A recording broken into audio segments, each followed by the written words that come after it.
Hello and welcome to episode 351 of the UK Steelers podcast. You're joined as always by me, Simon Winstanley, and I've got two friends here, Gavin Marshall, Ketts, coming off the back of a very heated debate pre-pod. Things are fiery in the UK Towers. Let's not get into that. That was like that'd be another that was superior tier Patreon. I don't even know when we let that kind of stuff out. That's more wanker tier level. Redacted material, I was about to say.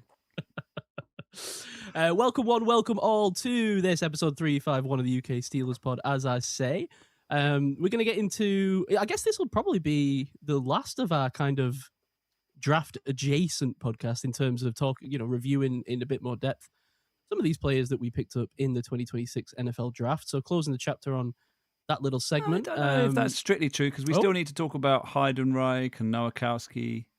So we might be back. So we're gonna have might have a little cleanup, a little Swiss Army Man show where we talk about those dudes, and Rubio. Right, although I think enough time has passed for me to do my victory lap about Gabriel Rubio, but we'll get onto that later. All right, save that for the Rubio pod. But yeah, for today, we're going to be talking about the defensive backs that the Steelers picked up in the 2026 draft, specifically two guys that we're going to focus in on. So that'll be interesting. Two guys that I think haven't maybe had as much of the discussion as they would have done in some other years in smaller classes. So I think that'll be fun. And then as we hit the slow news period, I'm sure there'll be time for assorted nonsense towards the end of the show. Follow the show at UK Steelers Pod, of course, on Twitter, or uksteelers.com patreon.com/UK Steelers Pod. See, wrong way around there. As our beautiful show producers did. Here's a group of people I'd never get into an argument with pre-pod. Jason Bowdler, Rob Ferguson, Teenage Mutant Ninja Dave Hart, Glenn Jones, Matt Audley, Steve Williams, Ian Ferrugia, Christian Robb, Thomas Fielding, Joe Pearson, Philip Williams, Laura Casey, our resident food correspondent, Christopher Anderson, Michael Coonahan, Chris James, Paul Fielding, Tom Allen, the obscenely handsome Lee Matthews, and the Aussie Storm, Galileo West. Thanks to those wonderful producers. You made it sound like we've got Tom and Alan. We don't. That's one person. Tom and Alan. Yeah. Do you ever watch the old, what was it, like Animal... What was that show called where it was like animals that spoke on BBC? And it was just that little rat that would go, Alan! Creature Alan! Comforts. Alan! Creature Comforts, that's it. Yeah, that was and that used to play constantly, because obviously my dad's called Alan, right? So it was just constant. Alan! Alan! Alan! For like 10 years. Ringtones. I think that's still a thing. You got a favourite Creature Comforts bit, Kes? If that happened at download, you'd go, Alan! And then someone would turn around and go, Steve!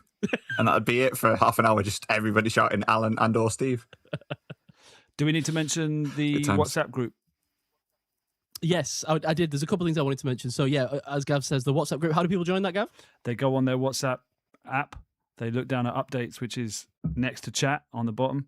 Go in there, search for channels, search for UK Steelers podcast, and join. And then you'll get notified when we're going live, because we're not consistent with the day or the time. So just if you do want to know, that's the struggle. Yeah, we can't do that, guys. So to keep up with us, join the update group and maybe take part in some contentious polls or not, which we'll come back to in a minute. Right? Yeah, very okay. Oh, I can see where this is going. Yes, and of course, go to uksteelers.com. Couldn't make it any easier for on that URL, guys. uksteelers.com. Save Stephen's excellent schedule page on your bookmark so you can keep up with the UK times for all the games heading into the next season. And, of course, sign up for the UK Steelers newsletter, which has featured recently, I believe, a new Dave's Tat Corner, right? Right. And check your... if you want a little bit of Dave, if you're missing some Dave... Yeah, we've got Dave in written form now. But if you're not sure, check your spam, because I've had people feedback that it's going into their spam. Something we're going to look into, why it's a... Oh, no! Yeah, it's being logged as spam. But in the meantime, yeah, if you're not getting it and you've signed up on the website, on the uksteelers.com at the bottom, subscribe to our mailing list. If you've done that and you're not getting the newsletter, it might be in your spam. But it's good. Other canned meat products are available. What was that? Sorry. No, it's okay. It came through. Canned meat products are available. I want to shout out Laura for the work she's done. And it was nice this week after we had the terrible news of Andy Wayne. I don't know if you were going to go into that, Si. Yeah, well, no, please carry on. Yeah, so he obviously passed away last weekend, I think.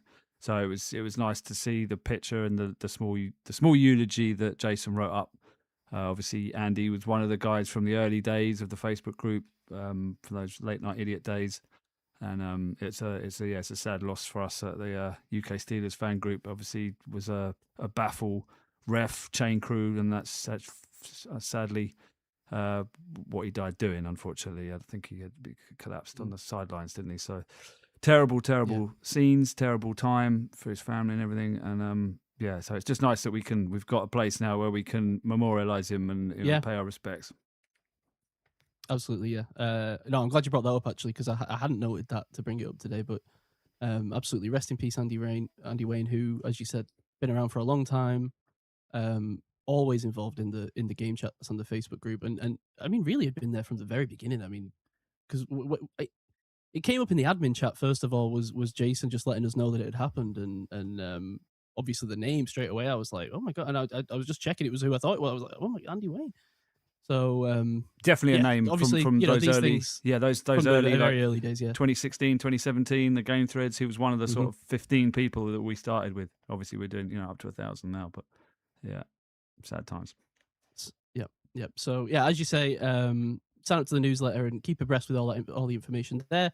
And glad that we could memorialize Andy Wayne and his contributions to the group on that said newsletter. Okay, let's change topic though. Is there any? No, admittedly, not a big kind of news time here as we enter the OTAs and everyone's kind of. Well, I was going to say, other than OTA news. Well, right, yeah, exactly. It's more of like, it's not news, right? It's usually just clips of things that are occurring or things people have said that have sort of stirred up the internet sphere. Speaking of which, before we get into Steelers stuff, did you see the JJ McCarthy interview this week? No. You're not seeing it? Oh, I wish I'd pulled this. Check this out later if you can. I just want to say, they asked like JJ McCarthy, is it a warning sign for the Will Howard truthers out there? Talk to me. Well, are they not very similar in their career trajectory? National champions, similar profile as quarterbacks.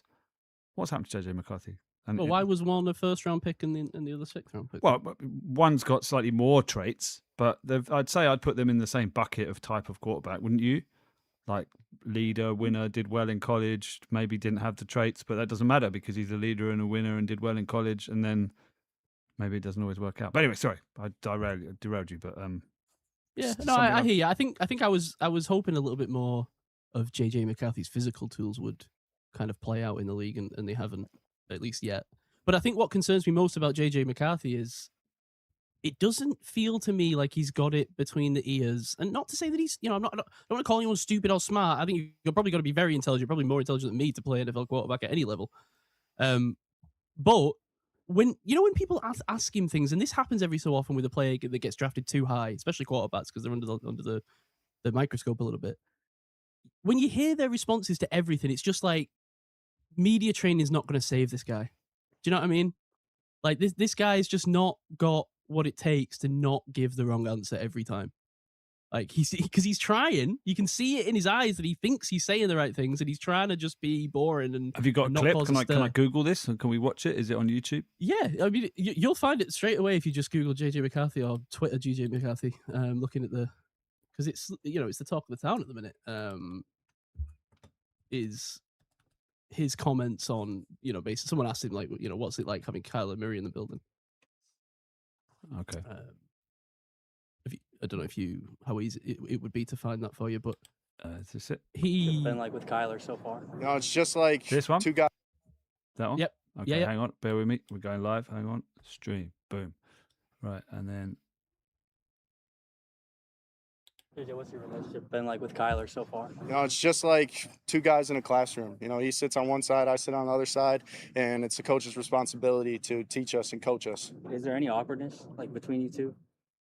Awkwardness, it's just like the same feeling, when you're in high school and there's another person on the other side of the room. That's just kind of how it is. So I wouldn't say there's any awkwardness. Your relationship with JJ to this point? It's been great. It's been great. Obviously, I know he's a younger guy. So any way I can help him, obviously, I feel like, I've played 7 years now, going on 8. So I'm considered a veteran, even though I don't see myself as that. Man, Kyler looks give him small. any knowledge that he needs. Again, we're That's a both small man right there. competitors, and I know, we both want what's best for the team. Has he been receptive to hearing criticism? Of course. I think that's good. Yeah, he's overly I accepting. think that's good. Okay, fine. Yeah, and Kyler Murray gives exactly the answer you would expect, right, from a veteran NFL quarterback there. But JJ McCarthy, I think he's trying to say the right thing. In his head, he thinks he's saying the right thing. But what he's actually saying is, yeah, it's mega awkward. So, tough luck for JJ McCarthy. And I think this really, more than anything, more than the play on the field, although obviously that's going to be the real arbiter, but I think this is the canary in the coal mine that it's not going to work with JJ McCarthy because he's just not got it going on. Tough deal. Yeah. Man, and you know what? I can't even kill the Vikings because I probably would have made the same decisions they did in terms of moving on from Sam Darnold, but how stupid does that look now? Well, no one knew really, did they, that he was going to have the season. But it's 14 win. They're coming off a 14-win season. They dumped Sam Darnold, and he kind of collapsed in the playoffs, didn't he? Because he not, it was his first time there. But then he wins the Super Bowl the next year. Yeah. So yeah, they shouldn't have done. So, but like you said, we all kind of felt the same way. It wasn't. It's just one of those things that I think that kids, if kids ever do look back, you would look back in the history books and it would appear almost like, why did that happen? He had 14 wins with the Vikings and then they just let him walk for some kid. Was JJ McCarthy like Peyton Manning? No. Nevertheless, okay. Anyway, all that was to say, that was the main thing that had come across my eyes this week in terms of interesting discussion points around the league. We obviously have little things that occurred. We signed Dean Lowry back to the 90-man roster. Obviously, he was out all 2025 with a Achilles injury, I believe, that he suffered in training camp after he played for the Steelers in 2024. But, Dean Lowry, everyone understands, at best, if he was to make the 53, would be a depth piece on the defensive line. So I don't know that we need to devote too much time talking about Dean Lowry, do you, Gav? No, I don't. But I do think there is something we need to talk about, and that's Drew Aller. So have you seen this video, which has caused people to go crazy? So it's Drew Aller working on his footwork, and pretty herky-jerky there. It's I think Ben came up and saying he was concerned, and also with the other videos that we've seen of him, it looks like they're rebuilding Drew Aller. So I just wanted to, we're not going to do a Drew Aller pod because we did actually do pretty big deep dive on him pre-draft. But I do think it's interesting to go into it. So we did a poll, who will win the quarterback 3 job, assuming Mason wins the quarterback 2. And that was like 94% people saying Will Howard. So everyone's down on Drew Aller at the moment. But I think there's a good reason. I think this is, I think probably Howard does win that job. But is it a risk putting Aller on a practice squad? He's got, maybe no one else will want to poach him. Aller's not going to the practice squad. Right. He will not go to the practice squad. Right. So what do we do here? Does Will Howard go to the practice I said squad? this on. No, I said this on WhatsApp. I mean, there's I think 3 things can happen, and one of them's a very, very outside chance. The very, very outside chance thing that could happen is that we do let go of Will Howard. And I guess the decision on that would be that he does play a couple games in preseason, stinks the joint up, training camp doesn't go how they like. Mike McCarthy kind of reneges on everything he said in the offseason about Will Howard, and they kind of just move on with Drew Aller as the developmental guy, Mason Rudolph was the backup, and Aaron Rodgers the star. Right. I don't see that happening. I was going to say, there was a world where Will Howard's stock is never as high as it is now. Right. Yeah. So you could trade him because he's Schrodinger's quarterback right now, right? Exactly. I don't think you could trade him. I don't think you could trade him because he's not shown anything. But he's. I don't think he's got any value because he was a 6th-round quarterback to start with. Maybe if he, started with some level of, pedigree and he was a 2nd, 3rd-round pick, whatever, had been injured, you could get something for him. I don't see any reason why anyone would trade anything for him. They would just wait for you to cut him. So do they hold 4, or they put? So I don't know. I don't think they hold 4. I don't think this team really has a great intent to keep Mason Rudolph on this roster. I know you do. I know you think it would be insanity to not go into the season with Aaron Rodgers starting without an experienced backup in the room. I just don't think that where the Steelers are right now with the new coaching staff that they're that concerned about it, to be honest. I think that if the worst comes to the worst and Aaron Rodgers goes down, I think they'd be quite happy getting one of these guys some time on the field regardless. I don't think they're too worried about having a Mason Rudolph type that can come in and flip a coin to hopefully keep us in a game by not throwing any interceptions. It depends what you think. What the point of this season is. If they think they're competitive, they're going to want an experienced backup. I don't think they're going to. I think that. Yeah, well, do we really think they're going to be competitive? I know they keep saying they're going to be competitive, and all the actions they do seem to suggest that they think they're competitive. But if we strapped a lie detector to everyone, did anyone watch The Boys? The final season of The Boys? Probably not, right? No. But and I'm not really spoiling anything. But if you've watched any of the marking, if you're bothered, but one of the big things of The Boys, the final season, like the conceits of it, is that Homelander starts to think that he is God, right? And then the whole idea is that he starts to read people's minds. Because it's not enough just to say that you believe him now. Now you actually have to feel it, right? You have to actually believe that he is God. Otherwise, he's going to, go crazy. It's the same thing. You have to actually believe in this situation. So I don't think that the Steelers do. If you really, really tied up like all the important decision makers, do they really think they're going to win the Super Bowl this year? I think you might have to wrangle that question to the lie detector a very specific way. Like, if everything broke absolutely right, is there a chance? I don't think if you ask them, is there do you really think the Steelers are going to be in it for a Super Bowl this year? I don't think people are going to say yes to that question. Well, you just don't know. I think they want to give 8 games or whatever to see how Aaron Rodgers is doing. This is the last dance. They can't promise Aaron Rodgers a year and then give up. They need to give him his shot. So to give him his shot... In this situation, the only reason the other guy would be coming in is because Aaron Rodgers has gone down. Yeah, but exactly. But you're only going to bring Howard and Allah in if Rodgers is down and gone for good. You want Rudolph to come in for a drive or a half a game or a game or the week 18 or whatever it is to keep the ship running. And then Rodgers comes back, Potentially, but... That's why you have the experienced backup, isn't it? We're handling for, I think, a scenario that is may or may not happen, though, right? That Aaron Rodgers may go down while we're in a situation in the stretch where we are still in, competition for a playoff place or whatever the case may be. I just think, at some point, because I do take your point that we want an experienced backup, but how do quarterbacks even get any experience if we're unwilling to play one of the guys we've picked? Hey, well, Howard and Allen will get their chance, but at the moment where we are, Mason has the composure and the calmness to come in and at least run the run game, So if what you're saying is true and the Steelers do want Mason Rudolph as the backup because of the experience, then I think it's going to be Project Get Drew Aller to IR.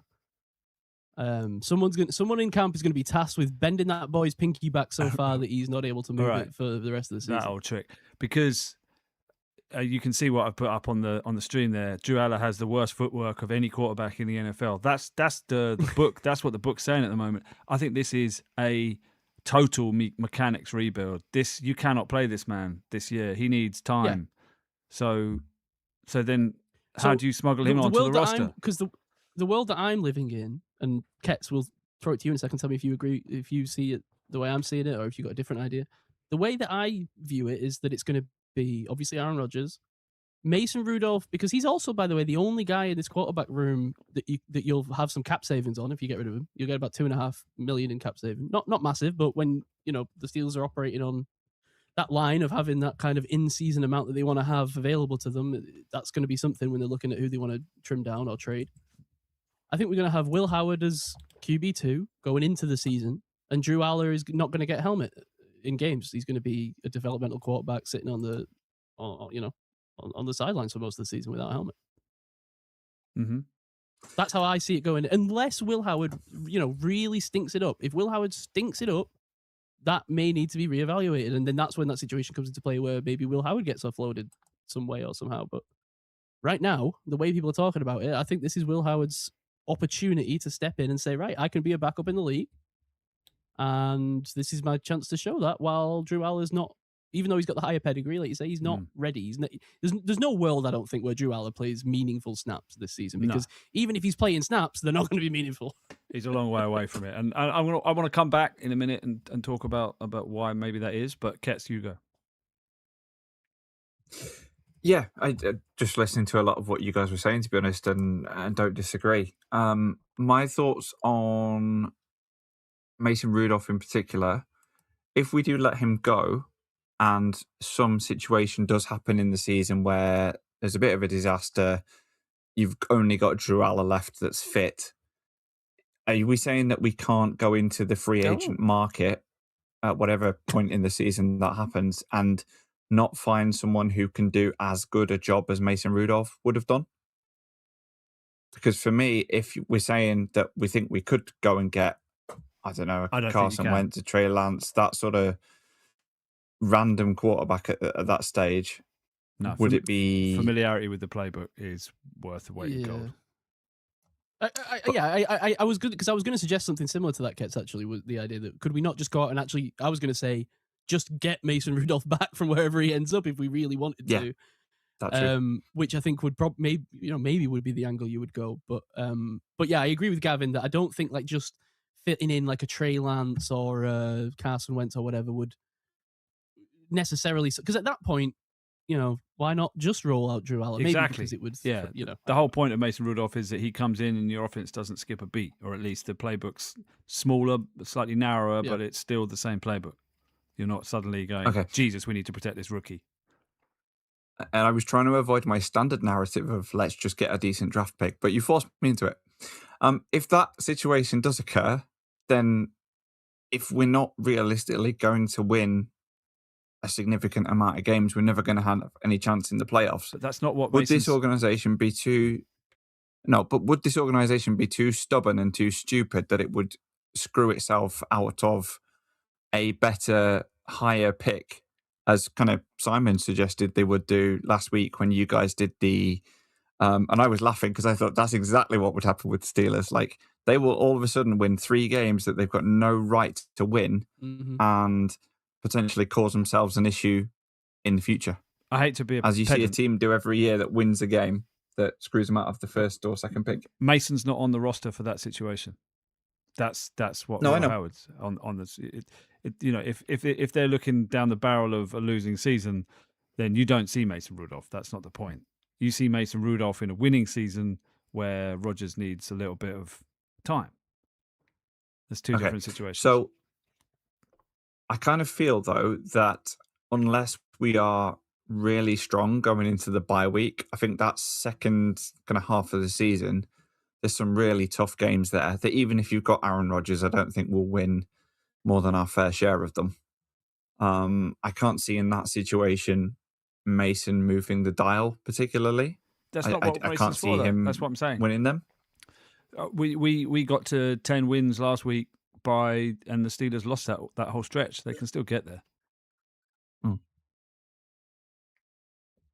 Fair enough.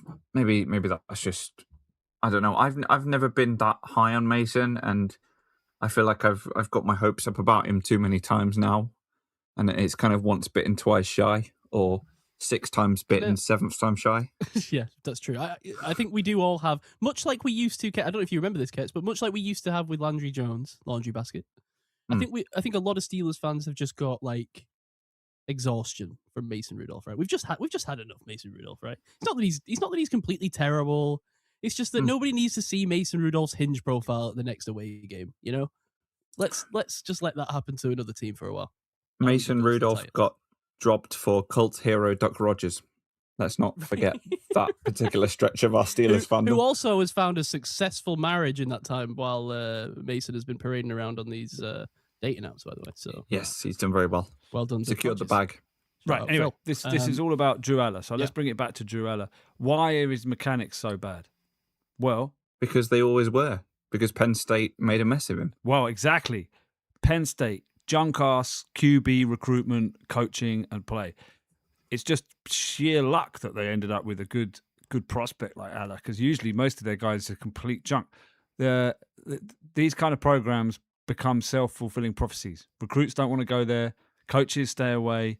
Cycle continues. So it's almost like Alabama. If you're a top quarterback, you don't want to go to Alabama. You don't want to go to Penn State. So you don't. So they don't get the good guys. So the cycle continues. Can you name Penn State's most prestigious quarterback to go play in the NFL? Oh, that's fun.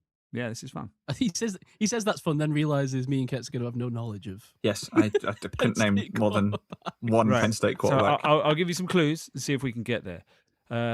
He was taken 5th overall in the 1995 draft. No? They were going to struggle. He was the first ever selection of the Carolina Panthers. Oh. Well, that's a clue. Wait, Yeah. I know this. I've got more. Oh, my God. Who is it? He went on and had a long journeyman career, including when on the Tiki Barber and Ike Hilliard era, Steelers reference, Giants lost to the Ravens in the Ray Lewis blood on the white suit Super Bowl. Don't talk allegedly about it. He was the quarterback on that losing team, lost to the Ravens in that Super Bowl, and also made Pro Bowls for the Panthers and the Titans. So didn't play for the greatest of franchises, although the Panthers were relatively strong at that first period when they came into the league. No? Do you want to quit? I don't know. I don't know. Just irrelevant completely, but I've just remembered that Will Levis was at Penn State. Was he? Are you sure about that? Was Will Levis in Nittany Lion? Was he? I thought he was, and now I've instantly... TC You guys do this to me. So the answer is Kerry Collins is the answer. Who? Okay. Maybe a little bit before your time, but he's a good Yeah, I quarterback. literally don't remember. Solid. I don't. Like a solid. That wasn't even who I thought you were going to say. Okay. I had like a. Do you know when you can't recall a name, but you've got like an approximation of who you think it is in your head? Yeah. I don't think it was him. Okay. He was pretty good. He was kind of solid, like sort of maybe never broke the top 10, but he could make he was kind of a winner at times. This was the Panthers' first pick in 1995. Yeah. This is one of these things where when you see it, it's like, it's almost like Mandela effect, but like the opposite of like something that you didn't know existed, where it's like, how have I gotten to now without hearing or seeing this guy's face? Okay. Maybe I have seen his face and it's just really forgettable, because it is a bit forgettable, right? Okay, I've still got more quizzes, more games. Oh, sorry, go on. Kit. Okay. Just for completeness, Will Levis did play at Penn State, and then he moved to Kentucky. I thought he was got that from. Yeah, okay. Well, fair enough then. But he's not exactly a shining example. So, did he actually start for Penn State? Don't know how to find that out quickly. The other he did. He made his first career start against Rutgers in 2019. Wow, I omitted him from this list. So perhaps Will Levis. No, Kerry Collins is a better quarterback. That he's played meaningful games. He's playing the damn Super Bowl. So yeah, we'll forget Will Levis. But their other best quarterback also won a Super Bowl. Why do you not know his name? Because he was playing fullback by that point. And I think that says a lot about the kind of players that Penn State are recruiting to play quarterback. So he was on the Seahawks team that won the Super Bowl in 2014. Do you know his name? I can, and I love that team, but I don't remember the fullback's name. You'll kick yourself when I say it. I'm going to kick myself out. It's someone I know. It's Michael Robinson. Yeah. Mike Rowe. I remember Michael Robinson. Yeah, he was. I wouldn't have got it though. No, but it wouldn't have come to me. There's some other notable names here, including a Steelers name, former Penn State quarterback Todd Blackledge, who was backup to Bubby Brister. When I got into the Steelers, I got in via access to. Hang on, I've just got Michael Robinson, ex-Liverpool player, on the stream. I should address that before continuing. Access to the NFL was pretty sparse, so Panini Sticker Book was pretty important for me. And in my Steelers page, I had Bubby Brister and Todd Blackledge as the quarterbacks for your Pittsburgh Steelers. 88, 89. Todd Blackledge. It was all right. It wasn't great.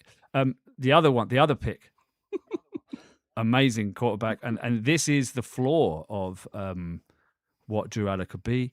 Christian Hackenberg. Can tell it's the off season, by the way, can't we? You can tell it's the off season because Christian Hackenberg just got name dropped. Yeah. Next it'll be Easton Stick. Dude was drafted in the second round, never played a snap in the NFL. So is that a prototype of what Aller could be? Never play a snap? Never played a snap. Second round pick. And then just for completion's sake, some other quarterbacks out of Penn State: Sean Clifford, Trace McSorley, and Matt McGloin. Sean Clifford went to the Packers in like the 5th round recently, right? Did he just get dumped? No, he's a backup, wasn't he? Wasn't that recent? Maybe a different Sean Clifford. Maybe a different guy. Yeah, he was on the Vikings, wasn't he, as a backup for a while? Oh, I'm talking. Maybe I'm thinking of someone else. Right. I could be thinking about someone else. Okay, so Clifford the Big Red Dog, maybe. So that's not the greatest production line of quarterbacks there, is it? And you've got the exact example of what we hope Drew Aller isn't, which is Christian Hackenberg. But they seem to like big-bodied dudes like Drew Aller. But that tells you they haven't got the best development. They're not developing footwork and mechanics and stuff. So let's just wait before we cast Drew Aller out for having worst footwork in the NFL. Let's just give him a shot to work with some coaches that actually know what they're doing. That's all I'm saying. Just for the record, I never did cast him out as being worst. I said he needs to be completely broken down, mechanics, start to finish, almost control or delete his entire Penn State career. But given his frame and his arm in particular, that's why people have taken a shot on him. Admittedly, I still think third round was too rich for me. But yeah, it'd be interesting to see what happens with him. But I also hope that Will Howard gets his shot and we don't just go, okay, we'll look at Allah first without letting Will Howard have his shot. That's the thing I'm concerned about. I don't think Allah's anywhere near taking Howard's shot. That's the whole point of the question is how are they going to get these four guys in? As Tom/Alan said, his toe on the coffee table and be on IR for the season, which is what you were saying, Si. Well, that's it, because I think two things are true. They have no intention of Drew Aller seeing the field in any way this season, even through injury, and they would like him to be on the roster. So that would tell me that we're going to need two other guys. We know that one's Aaron Rodgers, and we know that Will Howard isn't going anywhere. And I say no like in quotation marks. Yeah, as Gary says, I agree. 4 QBs. I think they're going to keep 4. You think? Oh, so you think they're going to keep all 4? I think they'll have to.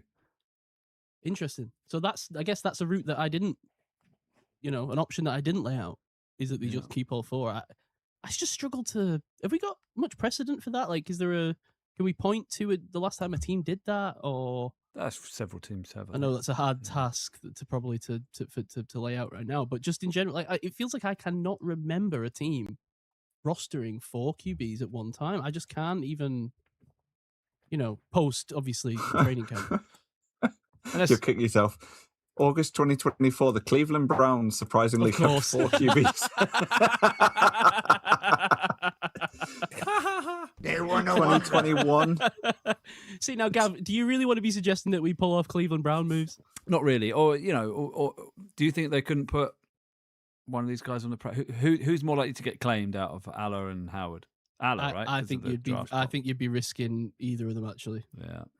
I just think the desperation for QBs, and as we say, the Schrodinger's value of Will Howard. It's more surprising than you think, though, gentlemen. 2021 New Orleans Saints had Taysom Hill, Jameis Winston, Trevor Siemian, Ian Book. Taysom, I don't know if I'm counting Taysom. And then the standard of teams will be up against the 2020 New York Jets, the 2016 New York Jets, the 2018 Miami Dolphins, and the 2013 Washington team. Wow. Right, Gav, there's a pattern forming here of teams that keep 4 QBs. You've got 4 quarterbacks, you've got no quarterbacks. Anyway, the Drew Aller section lasted longer than I was expecting, so let's move on. Well, it's okay. Listen, it's a conversational show, and there's not a lot going on in the NFL world right now, so this is exactly what this period of time is for. But do you want to jump into the DBs? Do you want to get into that? Is there anything else? Yeah? Unless Ketts has something up his sleeve. No, good. I just love how niche this is. Okay. It's quite niche. All right. Well, we'll start with the first guy, I guess. Is there anything you want to say off the top about is there anything to be gleamed from the? I don't know. What am I doing? Why am I pretending like we don't know who these guys are? Daylen Everette was the first pick, cornerback who the Steelers took in. Who they took 85th overall in the 3rd round, and then the second guy we're going to be talking about, of course, is what's his first name? I didn't write it down. Robert. It's not coming to me in my brain. Robert. There we go. That's one that I've got to gel still. Robert Spears Jennings, the 7th round safety that the Steelers took. So we'll start talking about Daylen Everette, and I guess I'll start it this way because I think I kind of said something similar on the last show that we did. Who did we break down in the last episode? Already lost it. Jennings, Dunker, and Wheatgen. Where do we fall on that? Wheatgen, I think. Wheatgen. No T. Wheatgen. No T. Wheatgen. Wheatgen. Thanks to Hawkeye Matt. Thank you, Hawkeye Matt. Go back and listen to that show, by the way. Excellent show with Hawkeye Matt last week. Or was it the week before? It was a couple of weeks ago. Yeah, it was a fun one. Yeah. Even if Gav did spend half of the show trying to fix the local roads of Iowa towns. That was enjoyable. Go check Google it out. Earth Corner is much. It's coming back. Maybe we can Google Earth Corner the hometowns of our two players. Yes, we should do that. But anyway, I said this about those two guys was that the more I'd watched them, kind of the more excited I got about the proposition and the potential of these players, especially with Wheatgen. As the kind of the quote unquote disappointment of taking a special teams player in the 5th round dissipated, and you started to look at what you were getting with the player, more excitement came out, right? And I kind of feel very similarly about both of these players we're going to speak about today, especially Daylen Everette, who is a 3rd round cornerback who we've heard very little about, really, right? I mean, the discussion has been so heavily on Drew Aller and Jeremy Bernard and Ihanacho that you've heard very little about this guy, even though he's a 3rd round pick, just because of the nature of the large class that we've had. Until today, which is maybe we could have done a smoother segue in that the noise coming out of OTAs is that he's one of the standouts, right? Right, absolutely, yeah. He's. I think I saw Matt Cabotely saying that. A couple of sort of those insider types, beat writers are saying similar things about Daylen Everette. Probably just trying to get ahead of the thing so they can do the Gav thing, right, where they point back and go, look, see, I knew Daylen Everette was great. Are you saying there's some kind of tactic from me there? Is that what you're implying? I'd never suggest that, Gav. You're not a tactician. No. Nothing you've ever done has been tactical. It's all strategic. Anyway, we're not here to evaluate Gav. We're here to evaluate Daylen Everette. Oh no! I just deleted the Gav laugh from the soundboard instead of hitting it. Damn, foiled again. Justice. God, I keep going off on tangent. You're going to have to stop me here. But Daylen, all this to say, what I saw from Daylen Everette, I was actually, for a guy that we've spoke very little about, I found myself sort of thinking, wow, I'm surprised that this was a guy maybe that was available from a top team, a Georgia, a Power 5 team, playing cornerback, a valuable position. Their top-rated corner, highest graded corner from Georgia last year. So their best corner. Yeah. Was still so tell me, Gav, maybe you can enlighten me a little bit. Why was Daylen Everette still available where he was, and is there a reason that we should be concerned about that? Because despite being Georgia's top corner, he was still the 279th overall corner. And the grades weren't amazing. I think the production dipped. The coverage grade 78, the defensive grade 69.7, but the run defense grade 10th in nation, 90.1 run defense grade. So that's telling you where his bread is buttered, and maybe that's why he was on the Steelers' radar. But there's a lot to like about him. Outside of the 99% mock draftable match to Eli Apple's mum. No, sorry, Eli Apple. And then a 92.8 match to Darius Slay. So both of those names give us the ick, right? But dude was first team All SEC 2025. I think, what can you read in those grades? Obviously a down year for Georgia, so production's not going to be as high.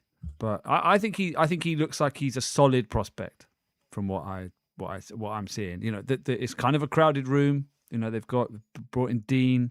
They've got Eccles. He's going to have a sort of slightly harder road onto the roster, but I think he's a good player. He looks like a pro corner to me. He doesn't seem like a project corner. He seems like a guy that's ready to start making the transition to the NFL. I have got some concerns, but we'll come back onto those in a minute. So, what do you think, Ketts? What are your initial impression? Yes, I think the first thing you notice about him is his kind of frame and his speed. He's 6'1". I think he was 6'1", 196, and he had a 4.38 40-yard dash, and you do see that when he's breaking down on kind of plays to make pass breakups. He had some good stats in his career. He had 5 picks, 19 pass breakups. He's had some forced fumbles as well. He seems very clutch. Like on a lot of the plays I watched, it was kind of big plays in big moments rather than like a massive volume of plays. But he's very physical, very competitive. He's very much like press man, kind of happy. He mirrors routes downfield. There was talk in the week of him kind of mirroring DK really well. I think if he matches up against DK, in training camp, that's going to be really good because I think he'll make DK work for it, and also I think he'll learn quite a lot from that, and stay in phase with some of our good receivers. He's very much like. Sorry, Ketts, let me butt in for 2 seconds. Apparently, Yeah. that's exactly what he's been doing in OTAs. By the way, is going 1-on-1 with DK Metcalf. That was one of the things that I think Matt Caboli tweeted out.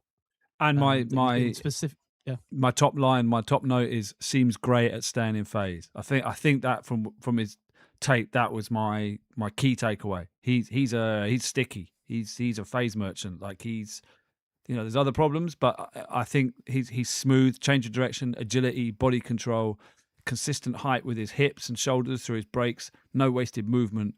So I think once he's in man with a guy, he can stick on him, and I like that. That's something you can work with. Yeah. And in fact, he started for 3 years at Georgia in the SEC. He's played 2,400 snaps. He's well tested against players that have gone on to play in the NFL.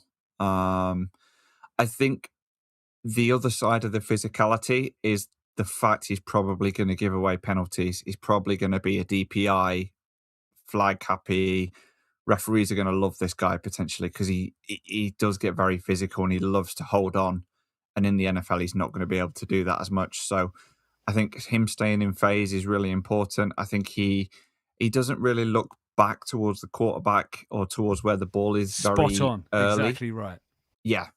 He's watching the eyes of the receiver. He's matching the body language. He's not even turning back to look at the quarterback. He's watching the receiver. Where's the receiver going? And I think that if he can get that combined with his pass breakups, I don't think he'll necessarily have as many interceptions, but I think he'll be a very good pass breakup player. Yeah. Kind of similar to JPJ, really, but from a different kind of reason. But he's very much like watching the body language of the guy, and obviously the receiver, as the ball's coming to him, his eyes are going to get wide.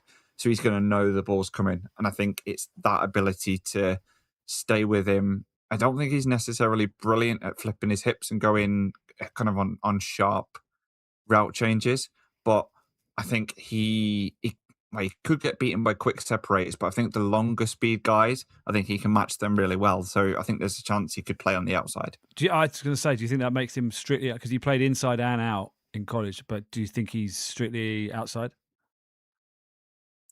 I think you've got to give him a go because I think he's got the physicality and the speed and the ability to do it, and he's done it in the SEC, especially if he's not going against the number one receiver. If he's going against the 2 or the 3, I can see no reason why this guy can't be left out there. Certainly more than some of the other corners we've had over the last few years. I think he's in the James Pierre mold.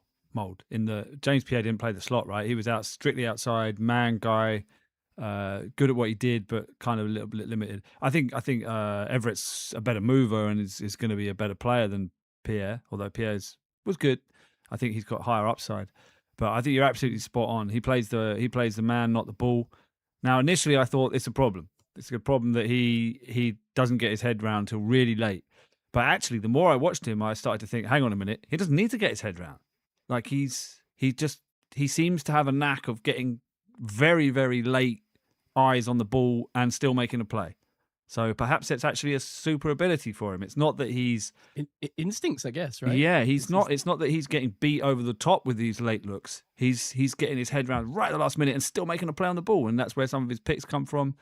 And I agree with you. I don't think he's going to be the ball hawk that he was in college, but I agree with you. So I think actually he's going to struggle in the same way that JPJ did at the start. Grabby, and the fact that he's playing the man rather than the ball, refs will read that as contact, and not reading the fact that he's got reactions and hand-eye coordination. So it's like you when I think he'll do well to do what you do when you're doing your driving test, which is to look at all the mirrors and really show that you're looking in the mirrors. I think he needs to get his head round, not to look at the ball, but to show that he's looking at the ball, if you know what I mean. I used to hate that. What, showing that you're looking at the mirrors? I would bring that up as an example all the time of like having to be really performative about something. Yeah. Like checking your wing mirrors in the driving test. Like, I'm just really glancing over very naturally. Right. So what did you, because I after I watched him, Everett, I turned over to the scout reports and I got mixed reports on what they thought about his movement. Now, I thought I saw a very smooth, good, agile body control, change of direction, but I saw some scout reports saying not good change of direction. What did you guys think? He doesn't strike me as a particularly, like, I wouldn't put him in that bucket of a twitchy, agile mover, but I wouldn't. It's not like I think what you said in comparing him to James Pierre, but a slightly, like a higher ceiling version with slightly higher. If you think of a James Pierre as an undrafted guy, right, who probably outperformed where his status, this strikes me as a similar, as you say, a similar dude, but with much higher pedigree in those areas. I mean, you can see the speed on the tape. I don't think he's quite, as I say, I don't think he's quite got that twitch and movement ability, but it's not his game. It's a little bit, as you say, a little bit JPJ like, where he's very in phase, he's very in focus with his man. I don't think he's going to be winning in that kind of quick. I think, as you say, that's probably why he's never going to play in the slot, right? Like, he's not. Yeah, he's not that guy. But even, then he's also, even though he's a good run defender. Yeah, he's a good run defender, but he's also not got good arm length. His arm length is a bit short. Has he not? I didn't. Yeah, relatively short, like 66 percentile. I mean, it's not terrible. It's not like undraftable level, but he's not got the JPJ, massive spade hands with like the long levers to like really break up passes. So it's almost like he's kind of a bit mid. Like, he's not the shifty inside breaking super smooth guy, and he's not the like pass break up jam. Like, I don't think his like jams at the line are that great. I don't think his technique's that great to jam. So what he's good at is after the receiver has got like 1 or 2 yards downfield, he's great at recovering, getting into phase and sticking with his man. So that, I think that's his superpower. But I think he's kind of like, this is what I was getting at. He's kind of like a good corner rather than being potentially an elite corner. But that's fine. Like, if he's your number 2 corner, that's absolutely fine. Like, he's he's not going to let a guy get away from him. I had some questions. I think he's your classic 3rd round pick. Like, something in his game is going to be a bit of a compromise, and I think you've kind of summarized that really well in terms of what his upsides are and what his potential sort of negative things are. I don't think he's ever going to do well against this guy's like worst day of NFL football. Could have come against someone that's like a Deontay Johnson, that real slick route runner that's going to be able to make his feet look like they're set in lead. Because I don't think that's his game. Whereas I think he could have a good game, and maybe against some of the more physical receivers in our division. I think if I look at the AFC North receivers, and I think, this guy could have a good game against some of them. Gary's so asked maybe about... they've looked at the... Sorry, go on. I was going to say, they've maybe looked at the profile of the receivers in our division and tried to get a corner that they think matches up well against them. Yeah, maybe. I think maybe also they just like Georgia, and I think there's a lot to like about him. I think he's a solid cornerback. Yeah, Gary's asked special team speed. Special team speed, definitely. Right? His speed profile is quite interesting. So he's 89 percentile 40, 4.3840, which is pretty good. That's very fast, and that shows up on tape. The 10-yard split, 53 percentile. So he's kind of a sort of medium to / long speed merchant rather than the quick burst. And I think that's what maybe those scout reports are getting at, in that he's great at staying in phase. He's not the most bursty guy that's gonna blow. So yes, potentially special team speed if he's got the long speed. He's quite a big hitter as well. I don't think he's a very good tackler. I think his tackling's poor, but he's. I also don't think he's a great blocker. You see him getting moved around by wide receivers. But he delivers big hits when tracking downhill, and he's very physical, right? And he's a good blitzer, quick feet, blows up his target, but definitely more of a hitter than a tackler. But that's what I was getting at with the run defense grade. You add that on top. Very physical around the ball, especially at the catch point. But yeah, physical in the run game, setting the edge. So yes, I think he is a special teamer straight away. And then there's definitely things you can work with. But I think his tackling needs to be improved. That tackling, I think he either tackles too high or takes poor angles. I think he's definitely like an effort guy. Yeah. But I think just a little bit of time on that training field, a little bit of refinement, a little bit of, okay, maybe don't go in quite as hard and wrap up properly. And I think that will allow him to kind of complete a higher percentage of tackles more successfully. I've got a concerning comp for you. This player was, so Everett's 6'1", this player was 6 foot. Everett's 196, this player was 193. Everett's got a 38 and 7/8 inch arms. This player had 31 and 3/8 inch arms. Everett's got a 4.38 40. This player had a 4.46 40. So it's not quite as quick, but this player was explosive jumps and agility testing, the verts. And Everett's maybe a bit more speed, so they're slightly different. But do you know where I'm going? This was a cornerback taken in the first round by the Steelers. Perhaps he should have been taken in the third round by the Steelers. Do you know where I'm going? Yeah, it is. I'm afraid Artie Burns. No. Yeah, I know. That's the concerns here. He's a very similar body type and physical testing to Artie Burns. Artie Burns, who is still in the league. And does he get the hate because he was drafted in the first round? That's the question. I don't know. How would you feel? I mean, that's why. Yeah, if he was a third round pick, what would he be? He'd be like mildly disappointing to whelmed, right? Yeah. So, but he wouldn't have been the hate figure that we. But also right now, as we look at, it'd be fair to say, as we look at Daylen Everette right now, if he turned into exactly Artie Burns, we'd probably be disappointed. So yes. Both things can be true. I was going to ask, do we know if he's played any gunner before? Because that spot is up for grabs, right? Because James Pierre was our gunner. Well, and with his speed, the other guy we're going to talk about maybe. Oh, you think maybe he's going to be the gunner? Maybe. Okay. Funny you mentioned about his school. I already had his school. Look at his Norfolk High School, which is in Norfolk, Virginia. Look at this. Look at this janky track here. This janky field. That's a field it's scorched earth, and you've got small bleachers with a track. You've got it seems to be in soccer mode. I don't know. You see where Spears Jennings went to high school, a better track. Better field. Now I don't want to j'accuse here, Gav, but in the Beast it says that you went to IMG Academy. What is that? Oh, really? That doesn't look like this old. Maybe he transferred. Ketts, maybe you Virginia can do weights and measures. Norfolk High School field. But I've got to say, look, right by the sea here. I mean, it's not bad. And it's right by Virginia Beach, which I've been to. Nice place, nice part of the world. And it's also right by the airport here. Where is the airport? Somewhere there. Zoom out. Hang on a second. Norfolk. Whoa. Nice part of the world to be going. There we go. The Hamptons, you see? Everyone's heard of the IMG Hamptons. Academy. Oh, Hog Island. IMG Academy alumni includes Carnell Tate, Francis Migoa of the Giants, Daylen Everette. Wait, we've heard about this IMG Academy. So is this so did they go to this high school like that you've shown me, then when they find out they're really good at football, they send them to this special finishing school? Is that what this is? Oh, yeah. Evan Neal, Greg Newsome.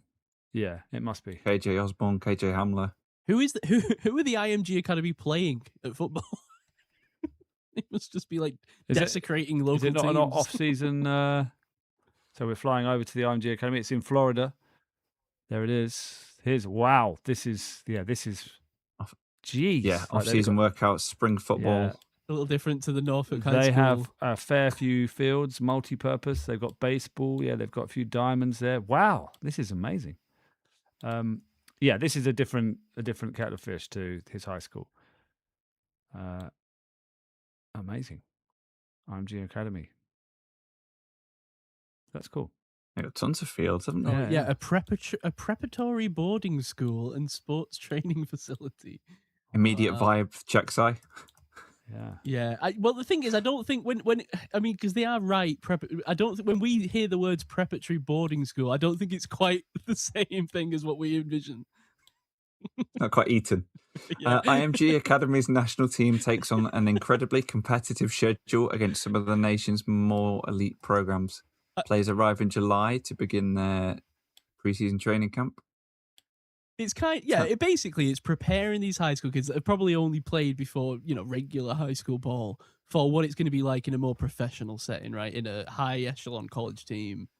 It's basically the teams that don't have time to do this with kids, right? Like you don't want to be landing in Georgia or landing in Alabama and being like, fresh off the. I don't know. I don't know enough about local tiny American high school areas in tiny town. Just to bring the pod full circle, JJ McCarthy went to IMG Academy. All right, mixed results. So it's very close to the Bucks Stadium there, Raymond James Stadium. So they must have first access to the IMG Academy, boys. Wow. Nice part of the world. I like this. This is interesting. This is deep diving on what's going on. Especially because think about it, right? Especially now the NIL is here and they're being paid so much to play even in college. And think about how much money is involved now, probably as it trickles downward into development at the end of high school and in, the senior year of high school, right? When you've got these guys where it's like, oh my God, all of a sudden, if we could like polish this guy up a little bit, like he could be earning multi-million of dollars of NIL next year, right? Right. And you couldn't do that before. Even getting to college, right, was a bit of a lottery ticket. And sure, yeah, you were getting your education paid for and whatever, but probably didn't attract the capitalistic money that it does in high school now, I would imagine. So Everett did play some special teams early on in his Georgia career, by the sounds of things. Wow. Yes. So versatility. Is it? This is the kind of pick that the Steelers have not made recently in recent years, is it? In what sense? Day 2 cornerback that works out. It's not worked out yet. It's not worked out. I'm not saying that's a reason to be doubtful. I'm just saying let's hope this one works out because most of the second round, third round, fourth round corners they've taken, I think what was Cortez Allen, he's probably one that worked out. But you think of like Sinquez Golson and all the other guys that they've drafted recently. They've got their best results out of corner from free agents, haven't they? Really, like Joe Hayden. Whatever you think of Patrick Peterson, but at least he was a functional quarterback. Since Ike Taylor, they've not really developed their own corners. JPJ is the first, so let's hope that this is, this is the beginning of a new era of Steelers corners being drafted in day 2 and being good. Just to hit on something I spoke about in the Jeremy Bernard episode. It's very clear to see, I think, what Mike McCarthy's tenure is trying to do in this first year in terms of the guys that they've picked. And I said this about Jeremy Bernard, but the whole beat on him was that like they called him Uncle Germ, right? And that he was like the most mature guy there and they all went, and that was his whole thing. This is the same thing Dane Brugler says about this dude, about Everett, right? Described as mature and consistent behind the scenes. NFL Scout says he's a leader of the DB room, carries himself like a future coach. And how old is he? 22. So there's this, and Jeremy Bernard was the same. I think he was he 21 even, or was he 22?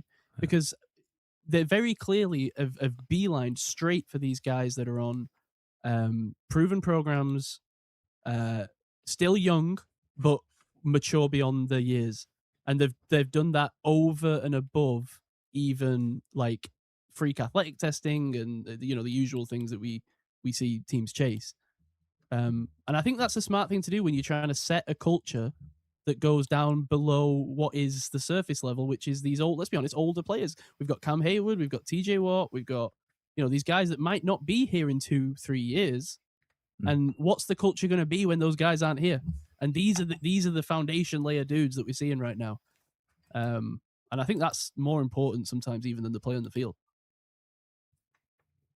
Yeah, I think when you've got like you said, Bernard, you've got Wheatgen, you've got Jennings Dunker, you've got Heidenreich, they're all kind of high character guys, aren't they? So yeah, it felt like a culture setting draft. Like it was like laying out the cards and being like, right, this is what this era is going to be about. And that's what I like most about the draft. Maybe not the value per se everywhere or whatnot, but we spoke about that a bit with we spoke about that a bit the previous last week. The value maybe didn't matter as much in this draft, especially once you got past day 2. It's the versatility in terms of what. Yeah. The more I look at this draft class, I just see Swiss Army men. Yeah. And with that said, would you like to talk about a guy that you could potentially describe? Yes, let's talk about Robert Spears Jennings out of Oklahoma, 6'1", 205, taken in the 7th round. But I think the best person to talk about him might possibly be Mike, who he had a sleeper. So I'm going to turn it over to Mike. My deep sleeper in the safety class for this year. I think where we've picked him is exactly the sort of position you want to pick a guy with these sort of traits and abilities that he's got. I mean, I'm sure his combine was Sorry about the popping. We'll work on Mike's phone popping audio. 4.3 odd. And you see it on his tape, he's absolutely rapid. And he comes down like 100 miles an hour from the deep safety position to make tackles on the ball carrier. His vision is okay, like it's decent. I think his angling is a bit of a problem. His technique, tackling wise, is sound. Like when he gets in the radius of the ball carrier, it's sound. But sometimes his angling can be a bit off. And I think that's just because he goes at 100 miles an hour. Which is why one of the first opinions I had of him was, if we did get him in day 3, he's stick him on special teams right away. You know, some sort of gunner role or something along those lines. That's exactly the sort of thing you want out of a guy like that. You know, you can occasionally bring him in as rotational safety guy early on. I think his coverage skills, he's got the physicality for it. I just don't think he has. I think he's only a 2-year starter in college, so I don't think he's got the chops yet to really perform sort of sticky man coverage. But physically, like, he's got it all there, and that's why I think day 3 pick. Why not take a flyer on a guy like that with those athletic traits? It's exactly the sort of thing we want to do. You don't want to overdraft a guy like that. He's got plenty to work on. But a couple of years of good, solid coaching to get the head screwed on at the same time as the physical traits he's got. Yeah, I'm a huge fan of that pick and was the second we made it. Thanks, Mike. 98 percentile 40, 4.32. Serious speed, serious size. Like 6'1", 205 at the safety position. That's almost he's verging on linebacker size. So he ran that at that size. Yeah. Jesus. Problem is 9 percentile 20-yard shuttle. Like, surely he had an idea it was going to be bad. Why do it? That's the one question I've got. Why do it? Yeah. But 96 percentile hands, 81 percentile arm length. You love that as well. I mean, look at the shot there on the stream. You can see that the levers he's got. So I do think he's a straight line athlete. I don't think there's much lateral there at all. And what does that mean for him? I've got a pretty good comp, actually. I've got a pretty good comp for him we'll get into. That if he can become like this guy, then this will be great value. I'd much rather they take this guy in the 7th round rather than Gerard Holloman or tackle box, as Mike would say, as probably is saying right now at this point. As Gary says, Steelers D has added speed. Absolutely. I'd rather this guy than a guy that's just Johnny on the spot for so many interceptions and, is tricking you that he's a good player. This guy's a traits guy, and let's give him a shot. Yeah, absolutely. Shoot him out of a cannon, right? We've seen guys succeed on this I'm interested to see what your comparison is going to be, Gav, because I wonder if it's. Oh, it's a good one. I imagine it's not going to be who I think it is, so I wonder who it might be. I don't know. Maybe who you think of. What do you think gets Spears Jennings? I like.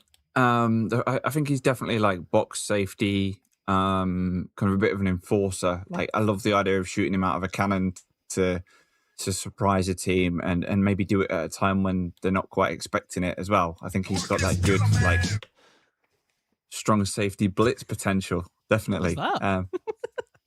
Talk to me, Gav. Explain that one. That's good over my head. He's going to come down and kill a man. Okay, thank you. So sometimes I think sometimes you need the context of what the lyrics of that particular hip hop reference are. So we've replaced Killer Brew with Killer Man. Killer Man. I'm hoping he's going to kill a man. Not literally. I don't want anyone to die on the field, but what I mean is he just seems to play downhill like he's going to take someone out. Sorry, Ketts, I totally derailed you, as always. I love you being on the show, but then I let you come on and then I don't let you speak, so I'm sorry. I apologise for myself. Standard procedure. No, he's good. I think he's kind of broken out a bit late in college. So I want to see kind of him continue on that development curve. But yeah, he's got the tools. He's very gritty, high motor. He's again high effort guy. I think yeah. Well, has he got some kind of military family background? I think I read. So maybe Killer Man is in the family. Was it he travelled around with the Navy? His parents were in the Navy or something, so he was moving around as a kid, I think. There you go. Tons of Navy men in this new Steelers team. But I don't want to see him in man coverage or deep coverage. I want to see him used sporadically if he's on that defense in the right situation, all kind of football. I don't want to see quarterbacks targeting him because I don't think that's his game. He's got the levers to do it. Like Gav says, his arms are like past his knees. If you look at him on photos, I think he's going to be a bit slow in terms of processing potentially. I sound like I'm really down on him. I'm not. I'm just kind of highlighting that I think he was a 7th round pick for a reason. Yeah, exactly that. But that's the case. I want to see him again tighten up on his tackling, same as Everett. But yeah, I like the idea of him being in and around the team. I definitely think there's a special teams upside, rotational kind of player. And I think for a 7th round, if you can pick up a guy that's a kind of a sustainable, strong safety, there's nothing wrong with that at all. And it benefits the roster if that's what he goes on to become. Just obviously when we're doing this, I'm like searching around, looking at information for these guys during the week. And when I was doing that, obviously a lot of the things that pop up are from before the draft, right, as well as after the Steelers drafted dude. And I was reading a couple of things, and a lot of them were sort of saying like that, or suggesting that, hey, you pick up this guy maybe in the 4th or 5th round because of the speed. But yet he does end up going in the 7th round. Is that just purely because of the kind of the lack of versatility in his movement and his is there another reason basically I'm asking that he fell to the 7th round? Yeah, that's the point I wanted to bring up, because you've seen him projected 5th round. I thought was the highest I'd seen him projected. Yeah. Consensus big board was 188. Steelers got him at 224. I think it's the lateral agility. It's the fact that he's just purely straight line. There's two kind of one note. Only going to be able to do one thing with him. Well, can he make it as a safety because of that? Definitely on the team as a gunner with his athletic profile, 100%. Like he is the team's gunner, I think. Like he's going to be great at that. He definitely can set an edge in the run game. The Steelers' draft policy of run-first DBs continues, but just a little bit herky-jerky in his movement, a bit choppy in his back pedal. So more of a blitz weapon. That's another like low-key theme of these defensive players, like fast triggers, speed to power at the hit point. Both him and Everett. McCarthy's a blitz fan. These are both blitz weapons. Perhaps Spears Jennings is the shot from the cannon dude. Definitely not afraid to put his face in the fan in the run game. You've seen him gap fill, can meet a back in the hole, plays a tough game. Definitely an enforcer. You said it, Ketts. But yeah, his instincts maybe aren't up to scratch. Kind of gets lost, takes poor angles. It's strange because you want his speed deep to play free safety, because if he could put all this together, then he'd be one hell of a free safety enforcer type. But you just can't count on the fact that he's not going to whiff and take a bad angle and be out of position and then not be able to recover because he hasn't got that change of direction. So can I give you a comp? Man, if this team, just one quick point, if this team still had Minkah Fitzpatrick, by the way, for this guy to learn behind, man, that would have been something. That'd be nice, but I just worry that he's never going to be able to develop the movement. I don't think that's something you can teach. I agree. I just would have liked to have seen Fitzpatrick kind of teach him a little bit about the game, and especially the tackling side of things. I think if he'd have taught him how to tackle properly, that'd have been really something. And the instincts, I worry that he's trying to compensate for his shortcomings, his physical shortcomings. He's got a lot of physical longcomings. I don't know what the opposite of shortcomings is. He's got a lot of plus points, but his negative points, I feel like his game is all built around trying to compensate for those, which is a problem, and that's why his instincts are bad, because he's thinking more about shit. I don't want to get quiet. Right, okay, let's play the comp game like we did for Kerry Collins.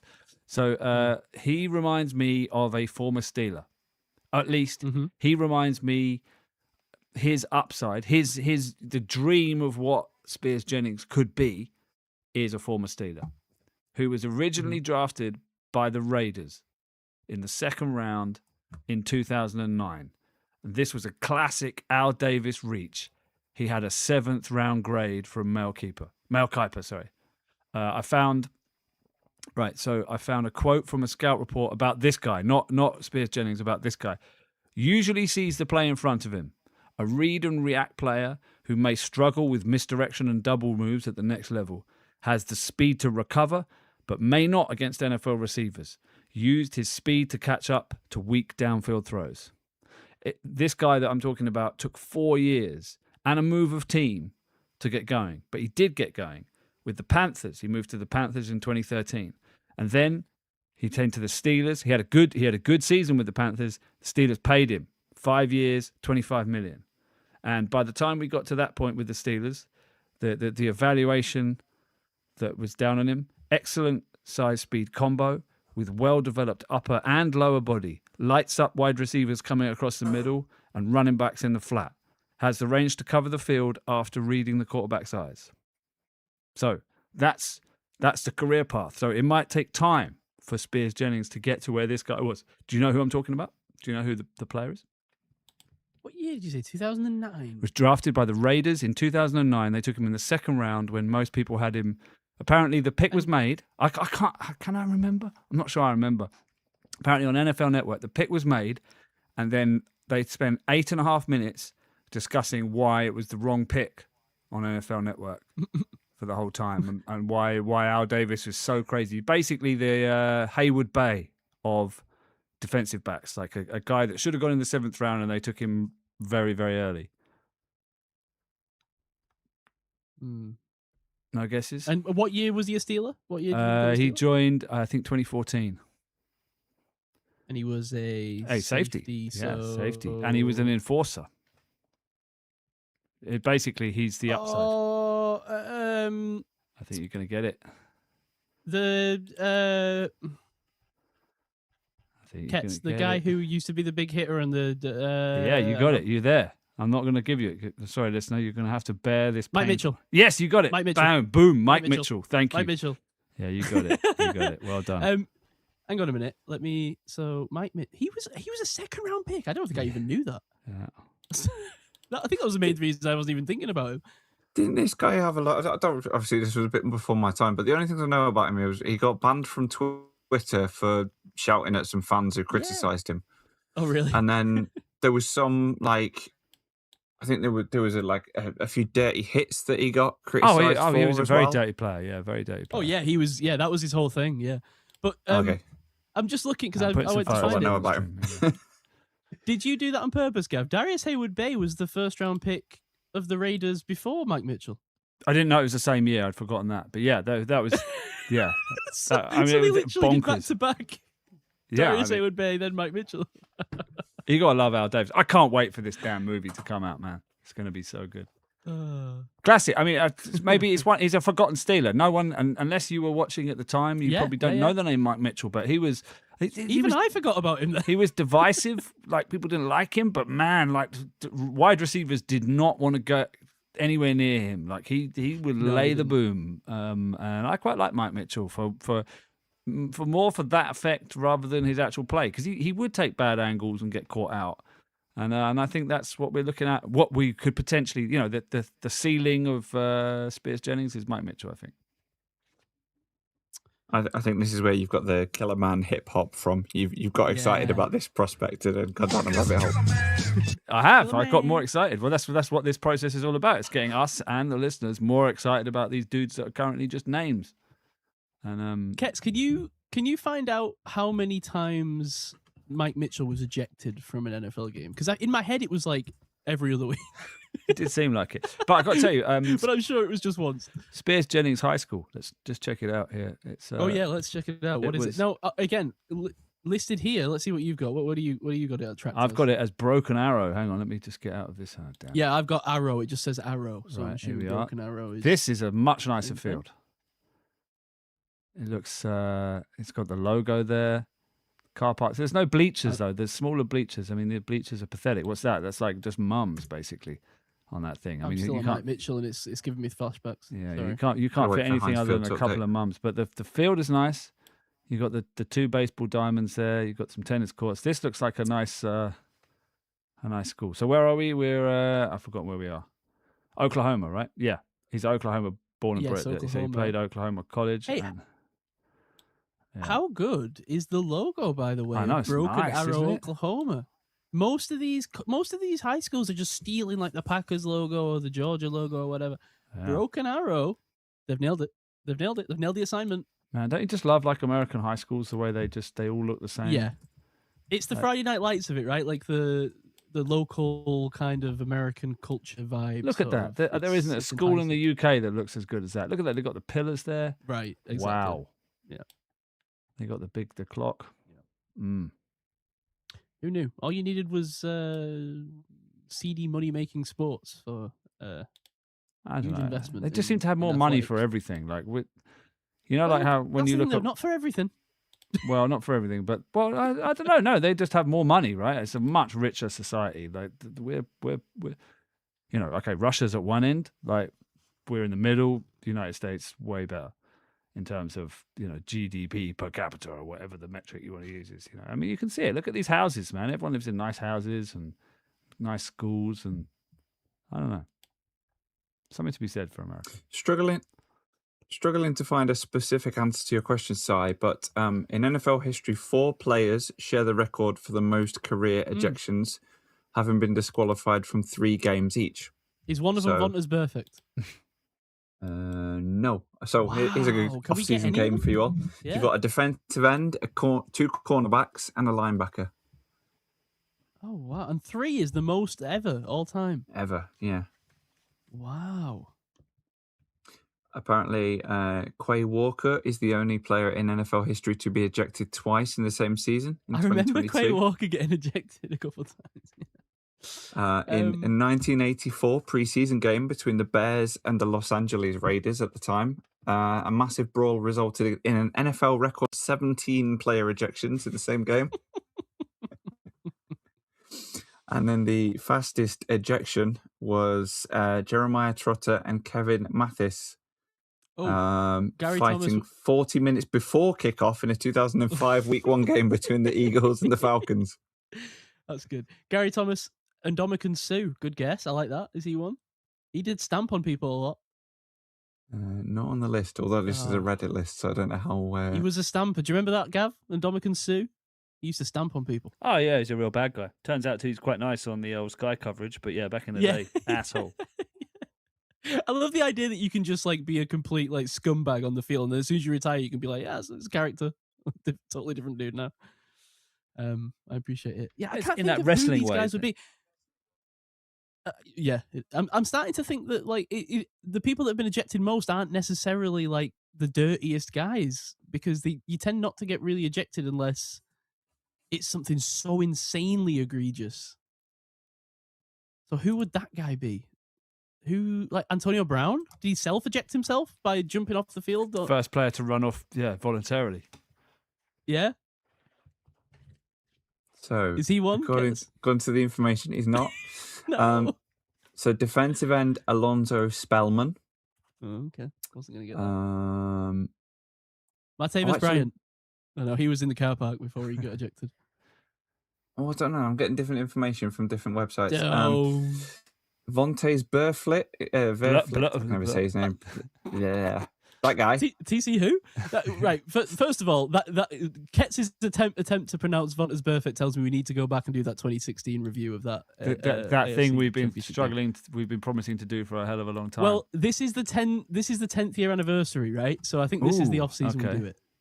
Fair enough. That's the angle I'm taking on that.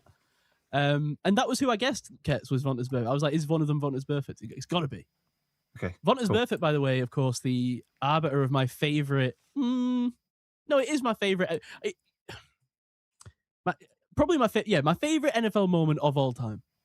My second favorite would be of course, the whole end to the 2013 NFC Championship game, right, with the Crabtree and the Sherman and the Aaron Andrews, right, all that. Is that the chain snatching game? That was good. Yes, yeah. Is that the same game that they did, or did they do the chain snatching in the game in the regular season? And that was that was the precursor, and then they came back in the playoffs. The second chain snatch. Go check out the Secret Base, the YouTube channel. Go check out the Beef History, I think it's called, is it, or Beef? Yeah, I think it's Beef History, where they do like the breakdown of Crabtree against Richard Sherman. But anyway, my favorite NFL moment of all time, and this is a little teaser for those of you that want the 2016 AFC Championship game review, is of course Vontaze Burfict stripping. It was a strip, right? This proves that we need to go back and watch it. He strips the ball with 1 minute 20 something remaining, and just runs down the field. I can't remember if it's an interception or a strip, and he just runs down the what do you call it? The tunnel. Runs down the tunnel with the ball, never to be seen again. Obviously, he does come back a couple moments later, but he's gone. He's out of there. Game over. And within 60 seconds, the Steelers were celebrating winning that game. That was good. Just so good. I don't know what it says about me, but my favorite NFL moment might be Kevin Harlan commentating the cat on the New York Giants field. That I could just watch that forever. It's so good. He's down to the 50, the 40, the 30, the 10, the 20. He's back. There's two policemen now. He has Muslim, puts on a move. He's in the end zone. Black cat, moving fast. It was great. Unbelievable. They don't make him like that anymore. No. Pull up your pants and be a man. The guy is drunk. So I think we've kind of run its course of the football, unless you've got something, Ketts. Just to conclude the list, the other linebacker was Vincent Smith. And then the two cornerbacks were Derek Burrows and Mark Lee. 3 ejections each. I guess we're getting to the point now, Gav. I guess I haven't really thought about my role as an elder millennial within the Steelers world. Butt fumble, says but we are Gary. getting... That was a good moment too. Yeah, butt fumble was good. Fumble? Love the butt fumble. Wait, what's that in relation to? Best NFL moment. What we were talking best about. NFL moment. Just yeah, shortly. Of course. Yeah, before you moved on. Yeah. The memory horizon has deleted it. my memory horizon is tough right now. My short-term memory is non-existent. I think ultimately the correct answer is James Yeah. Harrison intercepting Kurt Warner. That's the correct answer. So that's the best play. And I think it maybe depends on your view of the world, right? But like, I just think inherently, like, the best moment to me isn't just the best thing that happened. It's like the thing that is like, it's probably just says more about what I enjoy. But just like, it's for me, it's the more unbelievable or the funny or the wacky. Like every time I think back, it's kind of how I always say, like, people like Labradors, right? And I love all dogs, but my favorite dogs are the ones that make me laugh when I look at them, like dogs that are just funny looking. I think I'm the same with people, to be honest. Don't tell Chloe. So I hope she's not watching this. I hope she's not in the living room with the live stream on. What was I talking about? My event horizon's gone again. Never mind. That was it. Favorite NFL moment. That was it. Sorry. So I don't think people maybe that weren't around watching live remember, and that's why I want to do this 2016 review thing, is that I don't think you can kind of appreciate without really sitting down and watching it from beginning to end how purely funny it is watching because you got to imagine, right? Me and Gavers was there, and Dave and Jason, all in our respective living rooms on our phones, on that Facebook chat that was no doubt going on at that moment.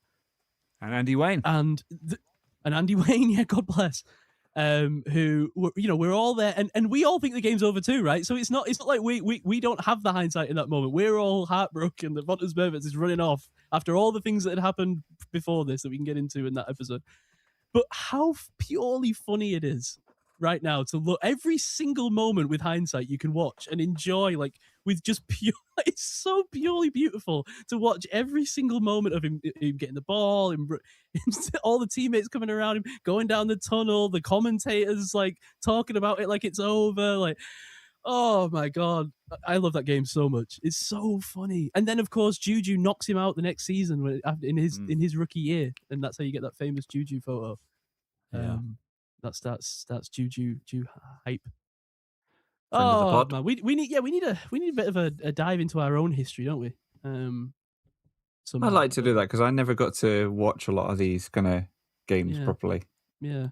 Oh, Ketts, honestly, this, if nothing else, this game alone, from just everything that happens, the Ben stuff, the in and out, Landry Jones is in, the Joey Porter Senior pulling the dude's hair. Yeah, and then Burfict coming out and calling him Jerry Porter in the press conference. And damn, Jerry Porter's there. Like, who the hell is Jerry Porter, man? It's like, what the hell? There's just so many elements to it. Was that the crying Bengals lady? Game? Yes, yeah. To birth the meme from that game. It birthed that. The trash being thrown. I can't remember who was commentating on it. I can't remember. It was Mike Tirico, but was it someone commentating Gumball? on it as Ben's got all just all the trash being thrown at him on the car. And it felt like they were just parading him around. A trash parade. It felt like something out of The Simpsons. It felt like something out of The Simpsons. Trash parade. Oh, yeah, it was a classic game. It was I don't know. Will it be as good the second time round? I don't know. Yeah, I know. Maybe such an amazing knowing time. the result. Yeah, I don't know. But It'll be good from like a nostalgia perspective, I should think. Yeah. All right, we'll pencil that in for 1 week this year. Yo, what's up, everybody? It's your boy, Juju Smith-Schuster here. Shout out to UK Steelers Podcast. I'll say thanks for all the love, all the support. Steeler Nation out here and in UK. Let's get it, baby. Steeler Nation, Steeler game. Steeler Nation, Steeler game. Sorry, you mentioned it, so I thought I'd bring it back. Hey, and that ties it around quite nicely as we round out the football talk. My favourite random NFL moment, by the way, was Bill Belichick's dog drafting a player. Oh God, yeah, that's a great one. Nike, the Belichick's dog. I mean, Belichick provides a lot of them, doesn't? I mean, and the drafters, to be honest. Do you remember Mike Vrabel when he was with the Titans that same year, and he had the guy in the blue morph suit just like behind him at all times? God, that was great. That was a great draft. And the goat making a pick or monkey or whatever it was. Yeah, the orangutan. That's my favorite NFL draft pick I think ever. Is because. And that's why we miss Mike Mayock so much. It's such a shame that he took that Raiders job and completely tanked it and thus tanked his reputation. Yeah, short term gains for long term pain. Yeah. Should have stuck on TV. Never get in bed. Without never get Davis. in bed with. I wasn't going to say Al Davis. I was going to say. That's what has me feeling nice. Oh, yeah, John Got me Gruden. feeling nicey.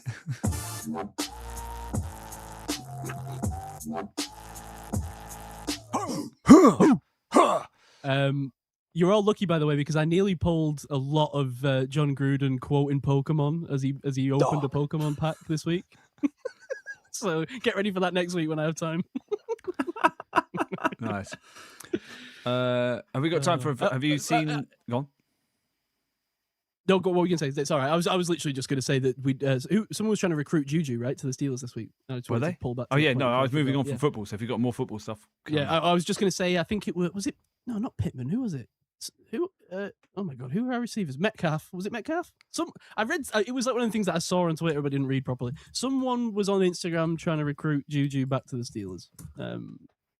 One of our current receivers. It was Michael Pittman. It was Pittman. Which is interesting because you think USC Juju kind of teammate. does Pittman's job, but not as well at this point. Who do we think is it? Are we taking 6 or 5 receivers this year? Oh, I've not even really thought about this yet. So let's think about it very quickly. Obviously, we're going to have DK, Pittman, and Jeremy nailed on, right? Then you've got Roman Wilson, who I don't see not making it at this stage, just based on what I'm hearing from Mike McCarthy right now. Could just be all talk, but that would be 4. Scoborough's still around, right? Mm-hmm. Yeah. And Wheatgen. Surely Wheatgen's making And the team. Wheatgen, yeah. After last course, week, yeah. we pumped him up, or 2 weeks ago, sorry. But then, so yeah, I think his special teams angle probably gives you the ability to to take 6, right? I would say. Yeah, I think so. We'll see how that plays out. I think he balances the roster nicely because you've got a special teams and offense guy in the same. It's kind of a weird group though. If they go 5, Metcalf, Pittman, Jeremy, then Scrobro and Weechin. I mean, 2 special team nutcases. They have to go 6, don't they? But what are they going to do at tight end? Are they going to keep? Yeah, a million 3 tight ends. Nowakowski. Yeah, because you're not going to need as many tight ends as you had last year potentially, or not as much usage. Well, I don't know. The rest of the league is going tight end crazy. But yeah, 3 I think it's 2 or 3, isn't it? Depending on how Nowakowski does. And then running back's interesting. Warren Dowdle, Caleb Johnson. Is he a bubble guy now? Yeah. Assuming Hyden Wright stays. Fascinating. Running back is.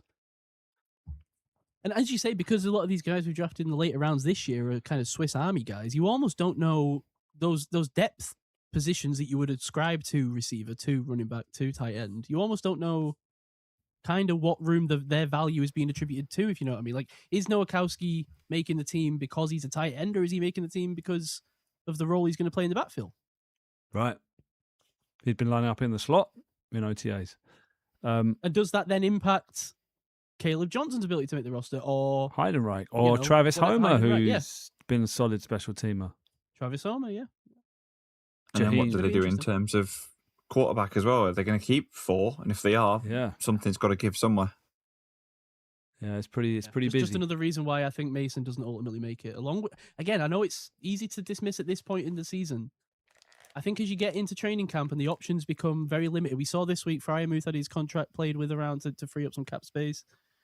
I think as you get into training camp and the options are opening up, and maybe even a draft pick floats across the table or a late round pick swap or something, I think that $2.5 million you save by getting Mason Rudolph off this roster and convincing yourself, if nothing else, Gav, even if you're right about the needs of Mason, that Will Howard can be the backup. Obviously, you don't want to take 4 quarterbacks. Like, yeah, it's just you're harming yourself. But then on the other hand, yeah, it's a risk, and you're going to lose one of them. So I don't know, tricky one.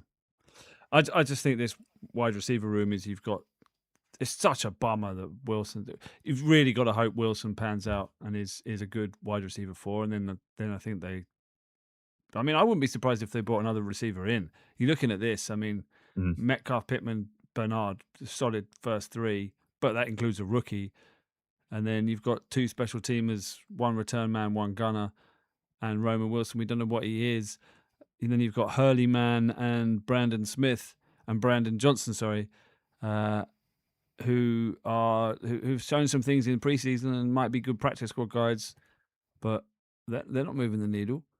So got a lot of DBs this year as well, just on the other side of the roster. There's a lot of, like, you think how many corners we've got now, and then free safeties, strong safeties, and then kind of nickel backs as well. There's a lot of bodies to fit in that sort of just DB section of the roster. Yeah, Eccles, Samuel, some balancing. Yeah. Dante Kent, I mean, we don't really know what we got there. Jashawn Jameson, I thought, was solid, like a decent special teamer. Yeah, Everett, obviously. Brisker, I think it's easy to forget that they've signed Brisker at the free safety. Yeah. Ramsey listed at nickelback. Go on, what you saying? I do feel sometimes the more we talk about the team, obviously in the offseason, the more we probably talk ourselves into things. But doesn't it feel right now, at least, and obviously injuries haven't struck and stuff, and all the various asterisks, but a lot of depth in a lot of positions we haven't had it in a long time. Like corner, how long has it felt like we've been just skating on the ice of the 2 starters at outside corner, right? Yeah. And all of a sudden it feels a little bit of depth. D-line, a little bit of depth. Like receiver, a little bit of depth.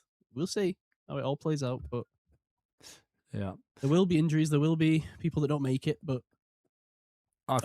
Gabriel Rubio out of Notre Dame. Sorry, I didn't mean to start that. I was lining up where I'm going next. Self-promotion. Gary's asked what positions worry you. We might get onto that next week. Actually, that was just a teaser. I think next week we might do our position ranking show. So Gary, if you bear with us, your question will dictate the whole of the next episode. So excuse me if we don't answer. Yeah, allow me to do my victory lap, right? So the Steelers obviously took Rubio in the, what was it? What did they take him? 5th round, was it? 6th round. 6th round. This was my pre-draft evaluation. Here we go. Gabriel Rubio out of Notre Dame. 6'5", 322. Classic Steelers 3-4 defensive end with a warrior frame. He's 7'3" of the big board. I think limited snaps is the issue. He's just not been that involved, but they moved him around the line. What I saw, exact Loudermilk replacement. They took Loudermilk in the 5th round. He was from a way smaller school than this. He locks out, he extends, heavy hands, like the hand placement, good pad level, fires out of his stance, plays with a wide base, decent anchor. Doesn't offer much at all against the pass, but strongly fits the 3-4 scheme and nothing else. He is the ideal 2nd or 3rd string defensive lineman, and you're getting him probably undrafted. I'm putting my chips in. I'm actually +2. Draft at all costs, or take him as an undrafted free agent at all costs, offer him the most money if he's still available. I think he's probably a 6th or 7th round pick in reality, but he just screams Steeler at me. I like this guy a lot. +2, Gabriel Rubio, Steeler. Of the season. Left elbow injury. A little bit of Mark's injury intel there. Yeah, I did it again. So I was waiting a little while before I did my victory lap. But, sometimes you've got to pat yourself on the back and say you got one right. I mean, come on.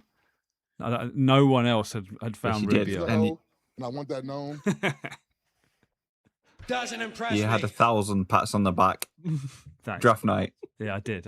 Yeah. People saying they were. Yeah, I'm just shocked at the timing of this self pat.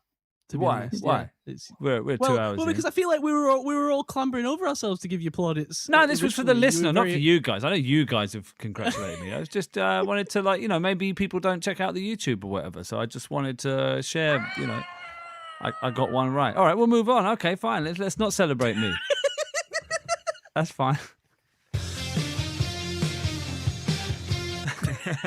Speaking of things not to celebrate, Steelers fire assistant Swinton.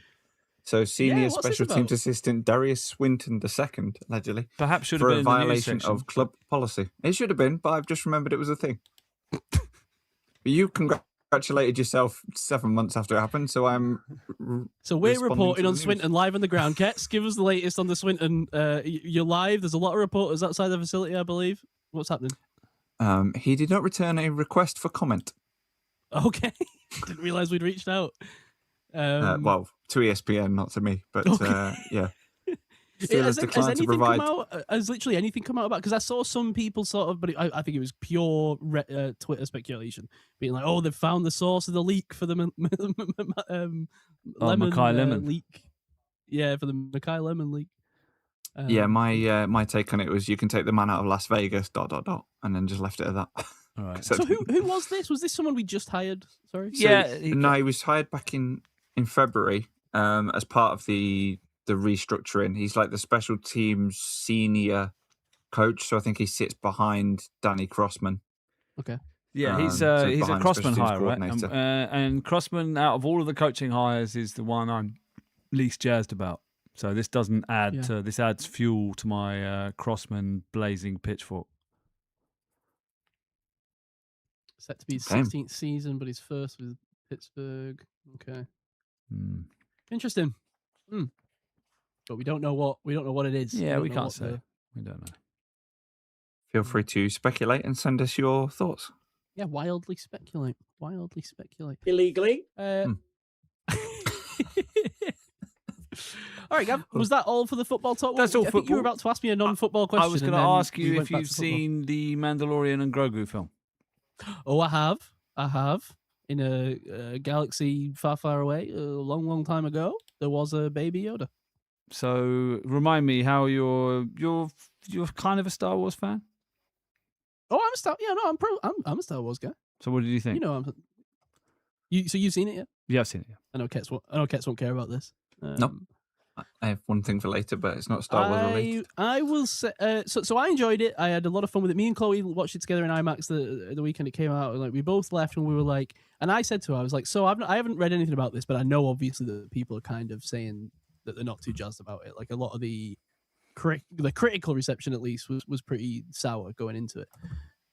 But I watched it and was leaving. I was quite surprised by like how good that was, at least in the sense of how much fun that I had with it. It was a lot of fun. I said to her, I was like, is the criticism that nothing really happens, right? In the sense that, so it depends what you want, right? Because I said to her, I was like, my concern is that people don't know what they want, right? Because at the end of The Mandalorian, at least season 2, that people all enjoyed, they were like, oh, we love this show so much. We love these characters so much. We would just love to have like endless adventures with these two characters where we could just go and watch, or have endless TV shows where it's like, Monster of the Week or whatever, like just keep sending these dudes on adventures and we'll watch it. And then they make a film that really kind of is that. It's not like this crazy big Star Wars story. It's not like really particularly world changing or canon changing in any way, right? It doesn't even really advance the story of the characters themselves very much at all, which I can see as a bit of a criticism, especially when you kind of making people come out to the movies to watch it as opposed to a TV show. But at the end of the day, like, do people just not like Star Wars anymore? And is that the real problem at the end of the day, is that you don't actually just want to watch these characters do stuff? That's maybe a larger question. I think that's a pretty damn good appraisal of the situation. Didn't move anything along.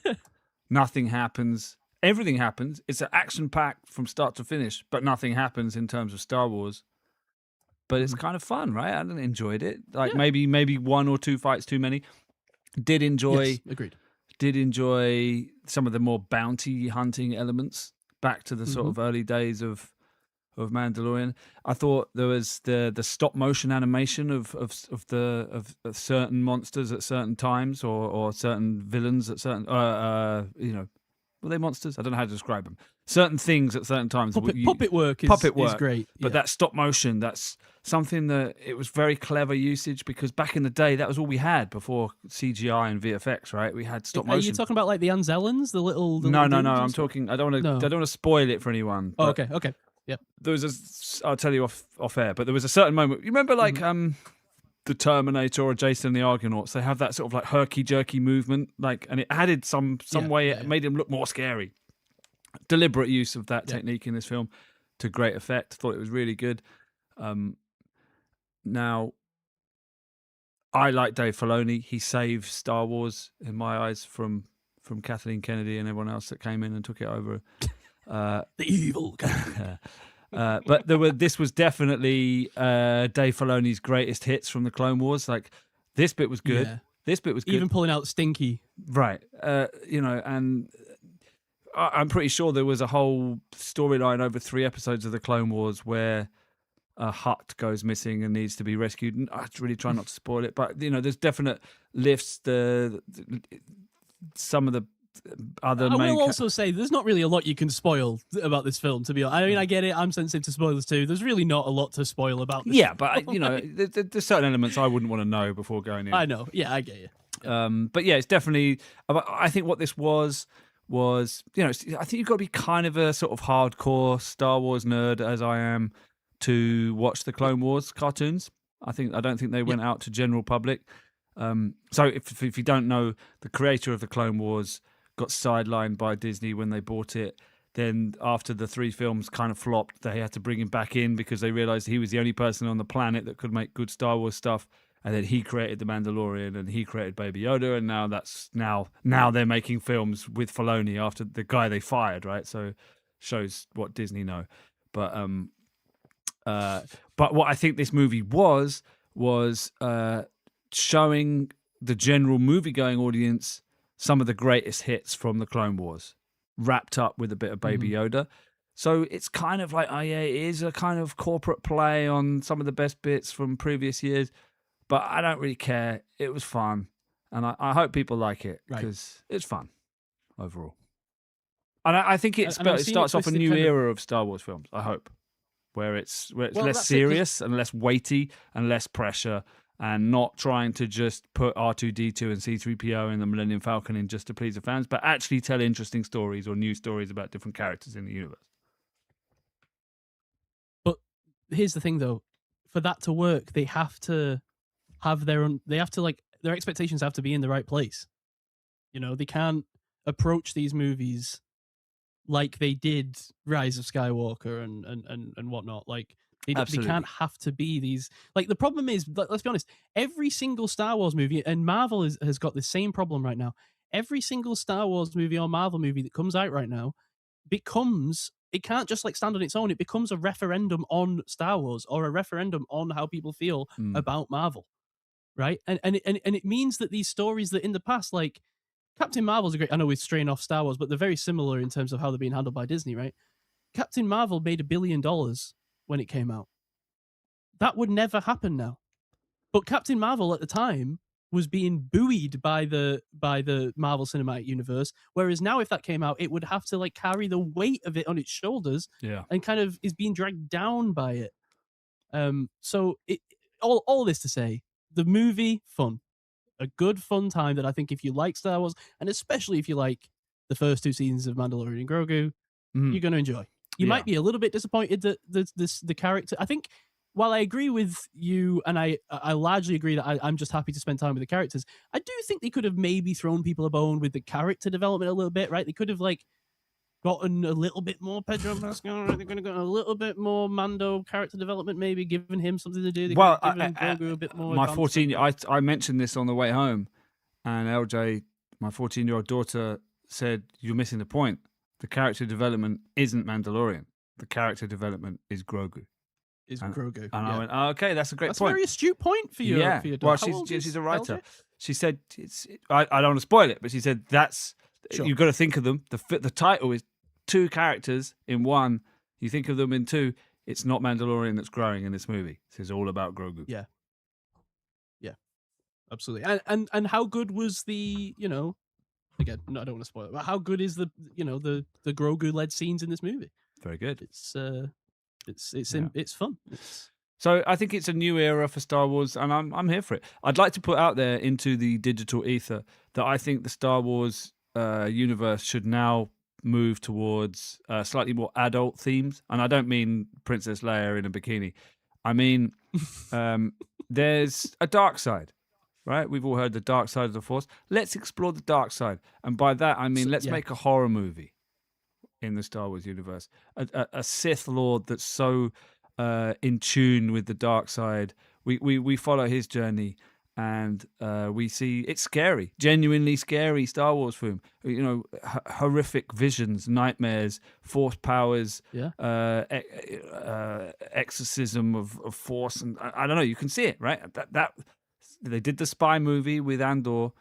They've done the cutesy action. Now I think it's time we need a horror. So Disney, feed this. The in through idea the I AI. always have, and maybe this could play into your, maybe they would work hand in hand because it's quite similar, is that I want a movie where, because we always see the Jedi as the hero, and it's a very kind of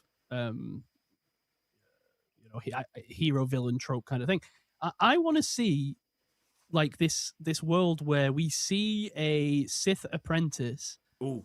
From so basically we see kind of Luke's growth story, but we see it from a Sith apprentice's From the point of view, where the downfall. where the Jedi is painted as the villain, right? Right, Almost and it comes like across as reasonable to us. Go on, sorry. I was going to say, almost like is it the Jason Voorhees films? What are they called? Not Nightmare on Elm Street. Friday the 13th. Is it Friday the 13th? Friday the 13th, yeah. Is it Friday the 13th 2, where it's the kid? The kid is manifesting Jason, and it. I mean, you read into there's a lot of theories about what that film's about. It goes way deeper than a traditional horror film, but it's an interesting one in that it's kind of a tragedy in that this kid that's manifesting evil forces. So yeah, what you said there reminded me of that. Yeah, that's a great idea. Great pitch for a film. That's what they should do. I just think it'd be because how good are those stories where you play on the idea that we already know who the villain is, right? Because we're so connected to this universe, but you show and humanize the villain's side through their story, right? And it creates like an interesting moral dilemma for the viewer, and I think that'd be cool.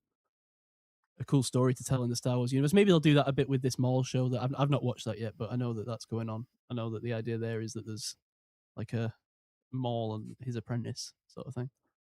Yeah. Anyway, we should probably move on from Star Wars, lest people to switch off. like Ketts snore off. Ketts, can we not get you into Star? Have you seen Star Wars, Ketts? Have you actually even watched? Yes, I've watched like the original. Was it Watched the 9 original- films or whatever? Oh, you've watched all 9 of the films. I think. Yeah, pretty sure I've Okay. watched them all. You watched the prequels? Like, you seen the Jar Jar do the whole Jar Jar thing? Yeah. Misa no, Luke. And stick his tongue into some lightning between a speeder. Yep, all of that stuff. I'm so uncultured when it comes to films. I did want to shout out one thing as we're in this kind of section at the end of the show where we can maybe just point people to things that have come out. Yesterday, you may or may not know, was the 10-year anniversary of the death of Harambe the gorilla, the West Mountain back gorilla. Mm-hmm. I've got it wrong. Sorry. Oh, I'm sorry. It wasn't Friday. It was Nightmare on Elm Street 2. Yeah, Nightmare on Elm Street. Freddy's Revenge, 1985. Yeah. And what part did Harambe play in that film? Harambe's memory disrespected again. Are you going to play the Harambe music? Dude, what's the Harambe music? Let's play it. Hang on. All right, you carry on and I'll play the music. Anyway, I really just wanted to point people to I don't know if anyone's listened to Pablo Torre Finds Out, the podcast. With the, you know, have you heard this? Have you heard this show? Oh. No, go on. Have you seen this show, Pablo Torre Finds Out at all, Gav? Sorry. I'm trying to find this song. That's not the song I was thinking of.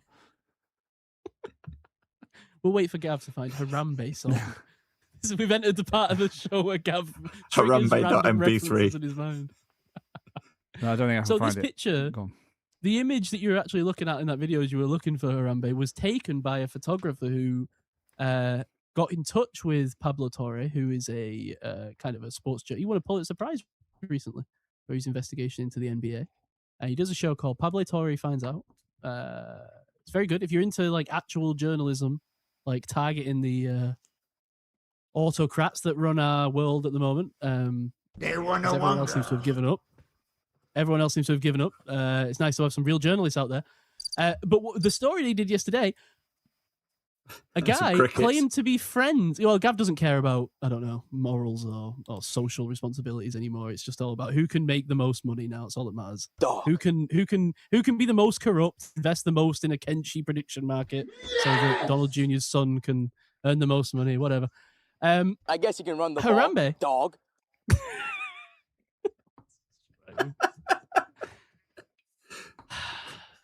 Follow the show at UK Steelers.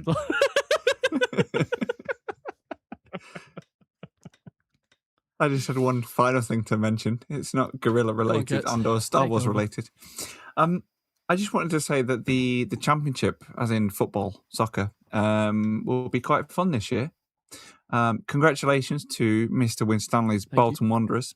Thank you. I did nearly open the show actually with a Bolton chant, and then I thought Gav might just interrupt me, so I didn't risk it.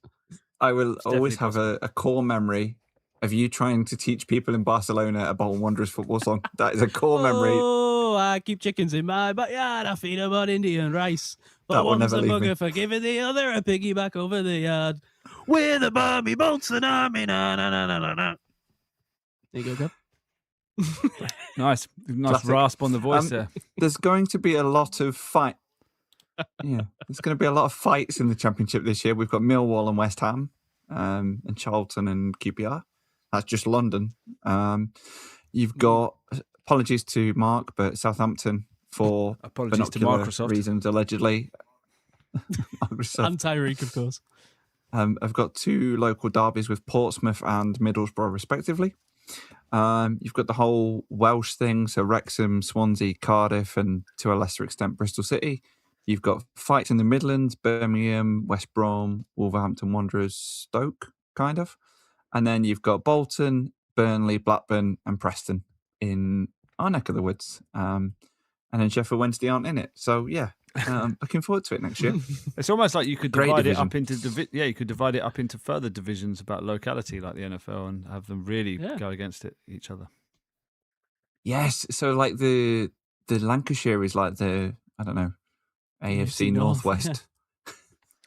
Well, something weird happened to me. I was using my newfound love of Google Earth, and I was showing someone at work where my mum grew up. It's a long story, but I basically zoomed into my house, my mum's house where she grew up as a kid in Blackpool, and I was just showing it, saying that this is where she's from. Hang on, Blackpool? Is this another layer off the onion? I don't remember. My mum's this. Northern. We have had this. And then, I was showing the house, showing how it's very close to the Fisherman's Friends factory in Fleetwood, and then zoomed out and went about my day. That night, the house was struck by lightning and made the local news. My uncle sent me a picture. Is that weird? Should I be concerned that I somehow manifested lightning to hit that house by zooming into it on Google Earth? Or is that just complete? I don't think it's you kind of have weird. The power that you think you have. Kind of weird though, no? Like I've not looked, I've never thought about that house in 25 years. It's kind of strange. It just kind of freaked me out. Like, so there's things that happen that make me think, yeah, this isn't real. Like I'm in a simulation. The universe that is keeps happening to me. Yeah, it's just shit happens where I'm like, another little mark on the bedpost. Another notch. This is all too convenient. Like, why did that happen? I don't know. What lightning strikes the day I look at the place? I don't know. Weird. It freaked me out a little bit. I'm still freaking out. I can send you. I can send you the picture. There's like all fire engines there. Don't. Yeah, no, maybe not. You might send another lightning strike down. In fact, don't be careful what you're zooming in on. If a tornado hits Broken Arrow High School like in the next hour, then we know, right? But now I've said that, it won't, because the universe responds in mysterious ways. But yeah, I don't know. I apologise to the residents of 53 Heathfield Drive that if I brought upon God's wrath upon you for looking at your house on Google Earth. I'm sorry. Well, what we need to do now is check if IMG Academy has any mysterious lightning strikes. Right. This week. And that'll tell us. But I swear it's like quantum computing, right? If you look at something, it doesn't happen. It behaves normally when you look at it. When you observe and you like record and have scientific method, everything behaves as expected. It's when you're not looking at it, that's when the weird shit happens. And that's why we can't work it out, because we're unable to see the weirdness. We just experience it. Yep. Well, Gav's been on the shrooms again. Never often. Never often. Doesn't impress me. Oh, all right. Is there anything else? I'd bring more to the table, but Gav would only play sound drops through it. So I've got one more thing to say. Go. That was it. Oh. Did we have the Simon sound clip of him going, ooh? That's going. Ding dong, excuse me. If anyone can produce that as a genuine doorbell, please let me know. I want that to be. I want that to be available as merch. Wait, so what? Someone comes to your door and you just hear, you're in the kitchen, you're making some beans in a pan, and all you hear is ding dong, excuse me. That would be quite good, actually. Yes, that's exactly what I want. Yeah. I'm waiting for my Amazon parcel. Ding dong, excuse me. There it is. Oh no, I don't like it. I need a retort. I need to fire back. Sometimes you just don't get the support in this place. No, so we've clearly hit the sound drop section of the podcast, which usually means we should stop. Yep. Yeah. Let's stop. All right. Follow the show at UK Steelers Pod. Follow me at Cyril. This. Follow Gav at GM Boom Up. Follow Ketts at Ketts UK. Follow Ketts' silly kebab thing. Fair. Yep. UK. I thought you were going to give the. Yeah, I thought you were going to give the. What do you call it? The tweet handle. Twitter handle. The Twitter handle. Zandle. How can I don't want to tie this all the way around to the pre-pod discussion, but like, what would you describe Twitter at? Like, what would be the comparison for Twitter in the? Because I will say, to me, it is the Gaza Strip. Twitter now is like leveled. It's like just it's like the aftermath of what's happened to Twitter almost now. You know, it's like just a crater. Where I Twitter don't know, used it's to so far gone with disinformation from both sides that I don't. You just No, I will say again. Now, Gavin, look, I don't want. Look, come on, look, I don't want to. Only one of those sides bought the platform and flooded it with that misinformation. I'm not being funny. Yeah, but it's just about who you follow and what you read, isn't it? You know, No, it is. Yeah, I know, but I'm saying it is. But only one of those sides, bought the platform and did that. Yeah, I know, but what they did is they opened it up to influence from extremes because there's no control. Yes. So because that's what benefits the elite class. No, it's not about right or left for them. All that they care about is they don't even view themselves as right or left. They just view themselves as above it. As winning. You know, that's what they the view shadow, themselves as. the shadow collective in control. Right, let's get in out of charge. it before I cite. Yeah, no, any more of this, and I'm going to start sending out membership cards for my your extremist new group. So we better move on. Yeah, don't do that. You're Didn't realise, by the way, that the silly kebab thing has 33 followers, 31 of which seem to be genuine and not random Twitter bots. So that's pretty good. Gone through and counted them all. I mean, it does that for you, but yeah. So 31 people care about our silly kebab bits. Hey, that's pretty good. Yep. One of the others is... It can. Sign up to that to make Ketts feel better. 30 people... Let's get to 50. Let's drive it to 50 in the next couple of weeks. Let's get to 50 sign-ups on the... What's the handle again, Ketts? At UKSP Kebabs. There you go. I'm sure all 5 people that made it to this aren't already subscribed to that account. There are some familiar names in that list. Hey, thank you, one and all. The familiar names are the important names. If you're one of those people, best names, and shout out to those people, like people join us in the live chat. Gary Thomas, Tom Allen, shout out you guys. Yeah, League One, Plymouth Argyle would have. What's he saying here? Plymouth Argyle would have less travel if they were in the French League One. This is true. Well, look, I forget Tom's a Janner, isn't he? Yeah, I don't know what to tell you. I have been to Home Park. Why it's called Home Park, by the way? It shouldn't be allowed to be called that, given that it's so bloody far away. But I respect Tom. Them. Yeah, it's home to them. It is. I like the Hoe. I like Plymouth's Hoe. That's my favorite thing about Plymouth. Shocked. I went out. My mate lives in Plymouth. I went down there for a Rodney P and Skits night, if you know who they are.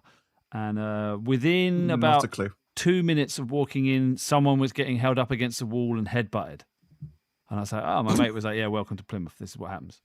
I think that might have more to do with the company you keep than the location. It wasn't me doing the headbutting or getting headbutted or any of my friends or anyone I knew or anyone they knew. It was just complete random. You know him. You shouldn't know him. So a couple of bits of Plymouth news. Key roads face parking bans and closures for gas main works. And... I love the idea. Okay, all right. Okay, so I was talking off show about the idea of a Patreon show where we all bring our. Instead of that, what we need to do is Patreon show where we review our local newspaper online homepages. So I'll get the York Press. Gav can pull up whatever. I don't know what's going. Wherever you you must have some really local ones, surely, right? You must have a magazine that only covers your street. We've got the Ham and High, which covers local things, but our local news is national news at the moment, being Golders Green. Plymouth swimming warning lifted after oily sheen spotted. I do know this. Is this the Tamar Bridge here? Let me see. Have I got that right? That's a good bridge. Man 70s hospitalised in Plymouth e-bike collision.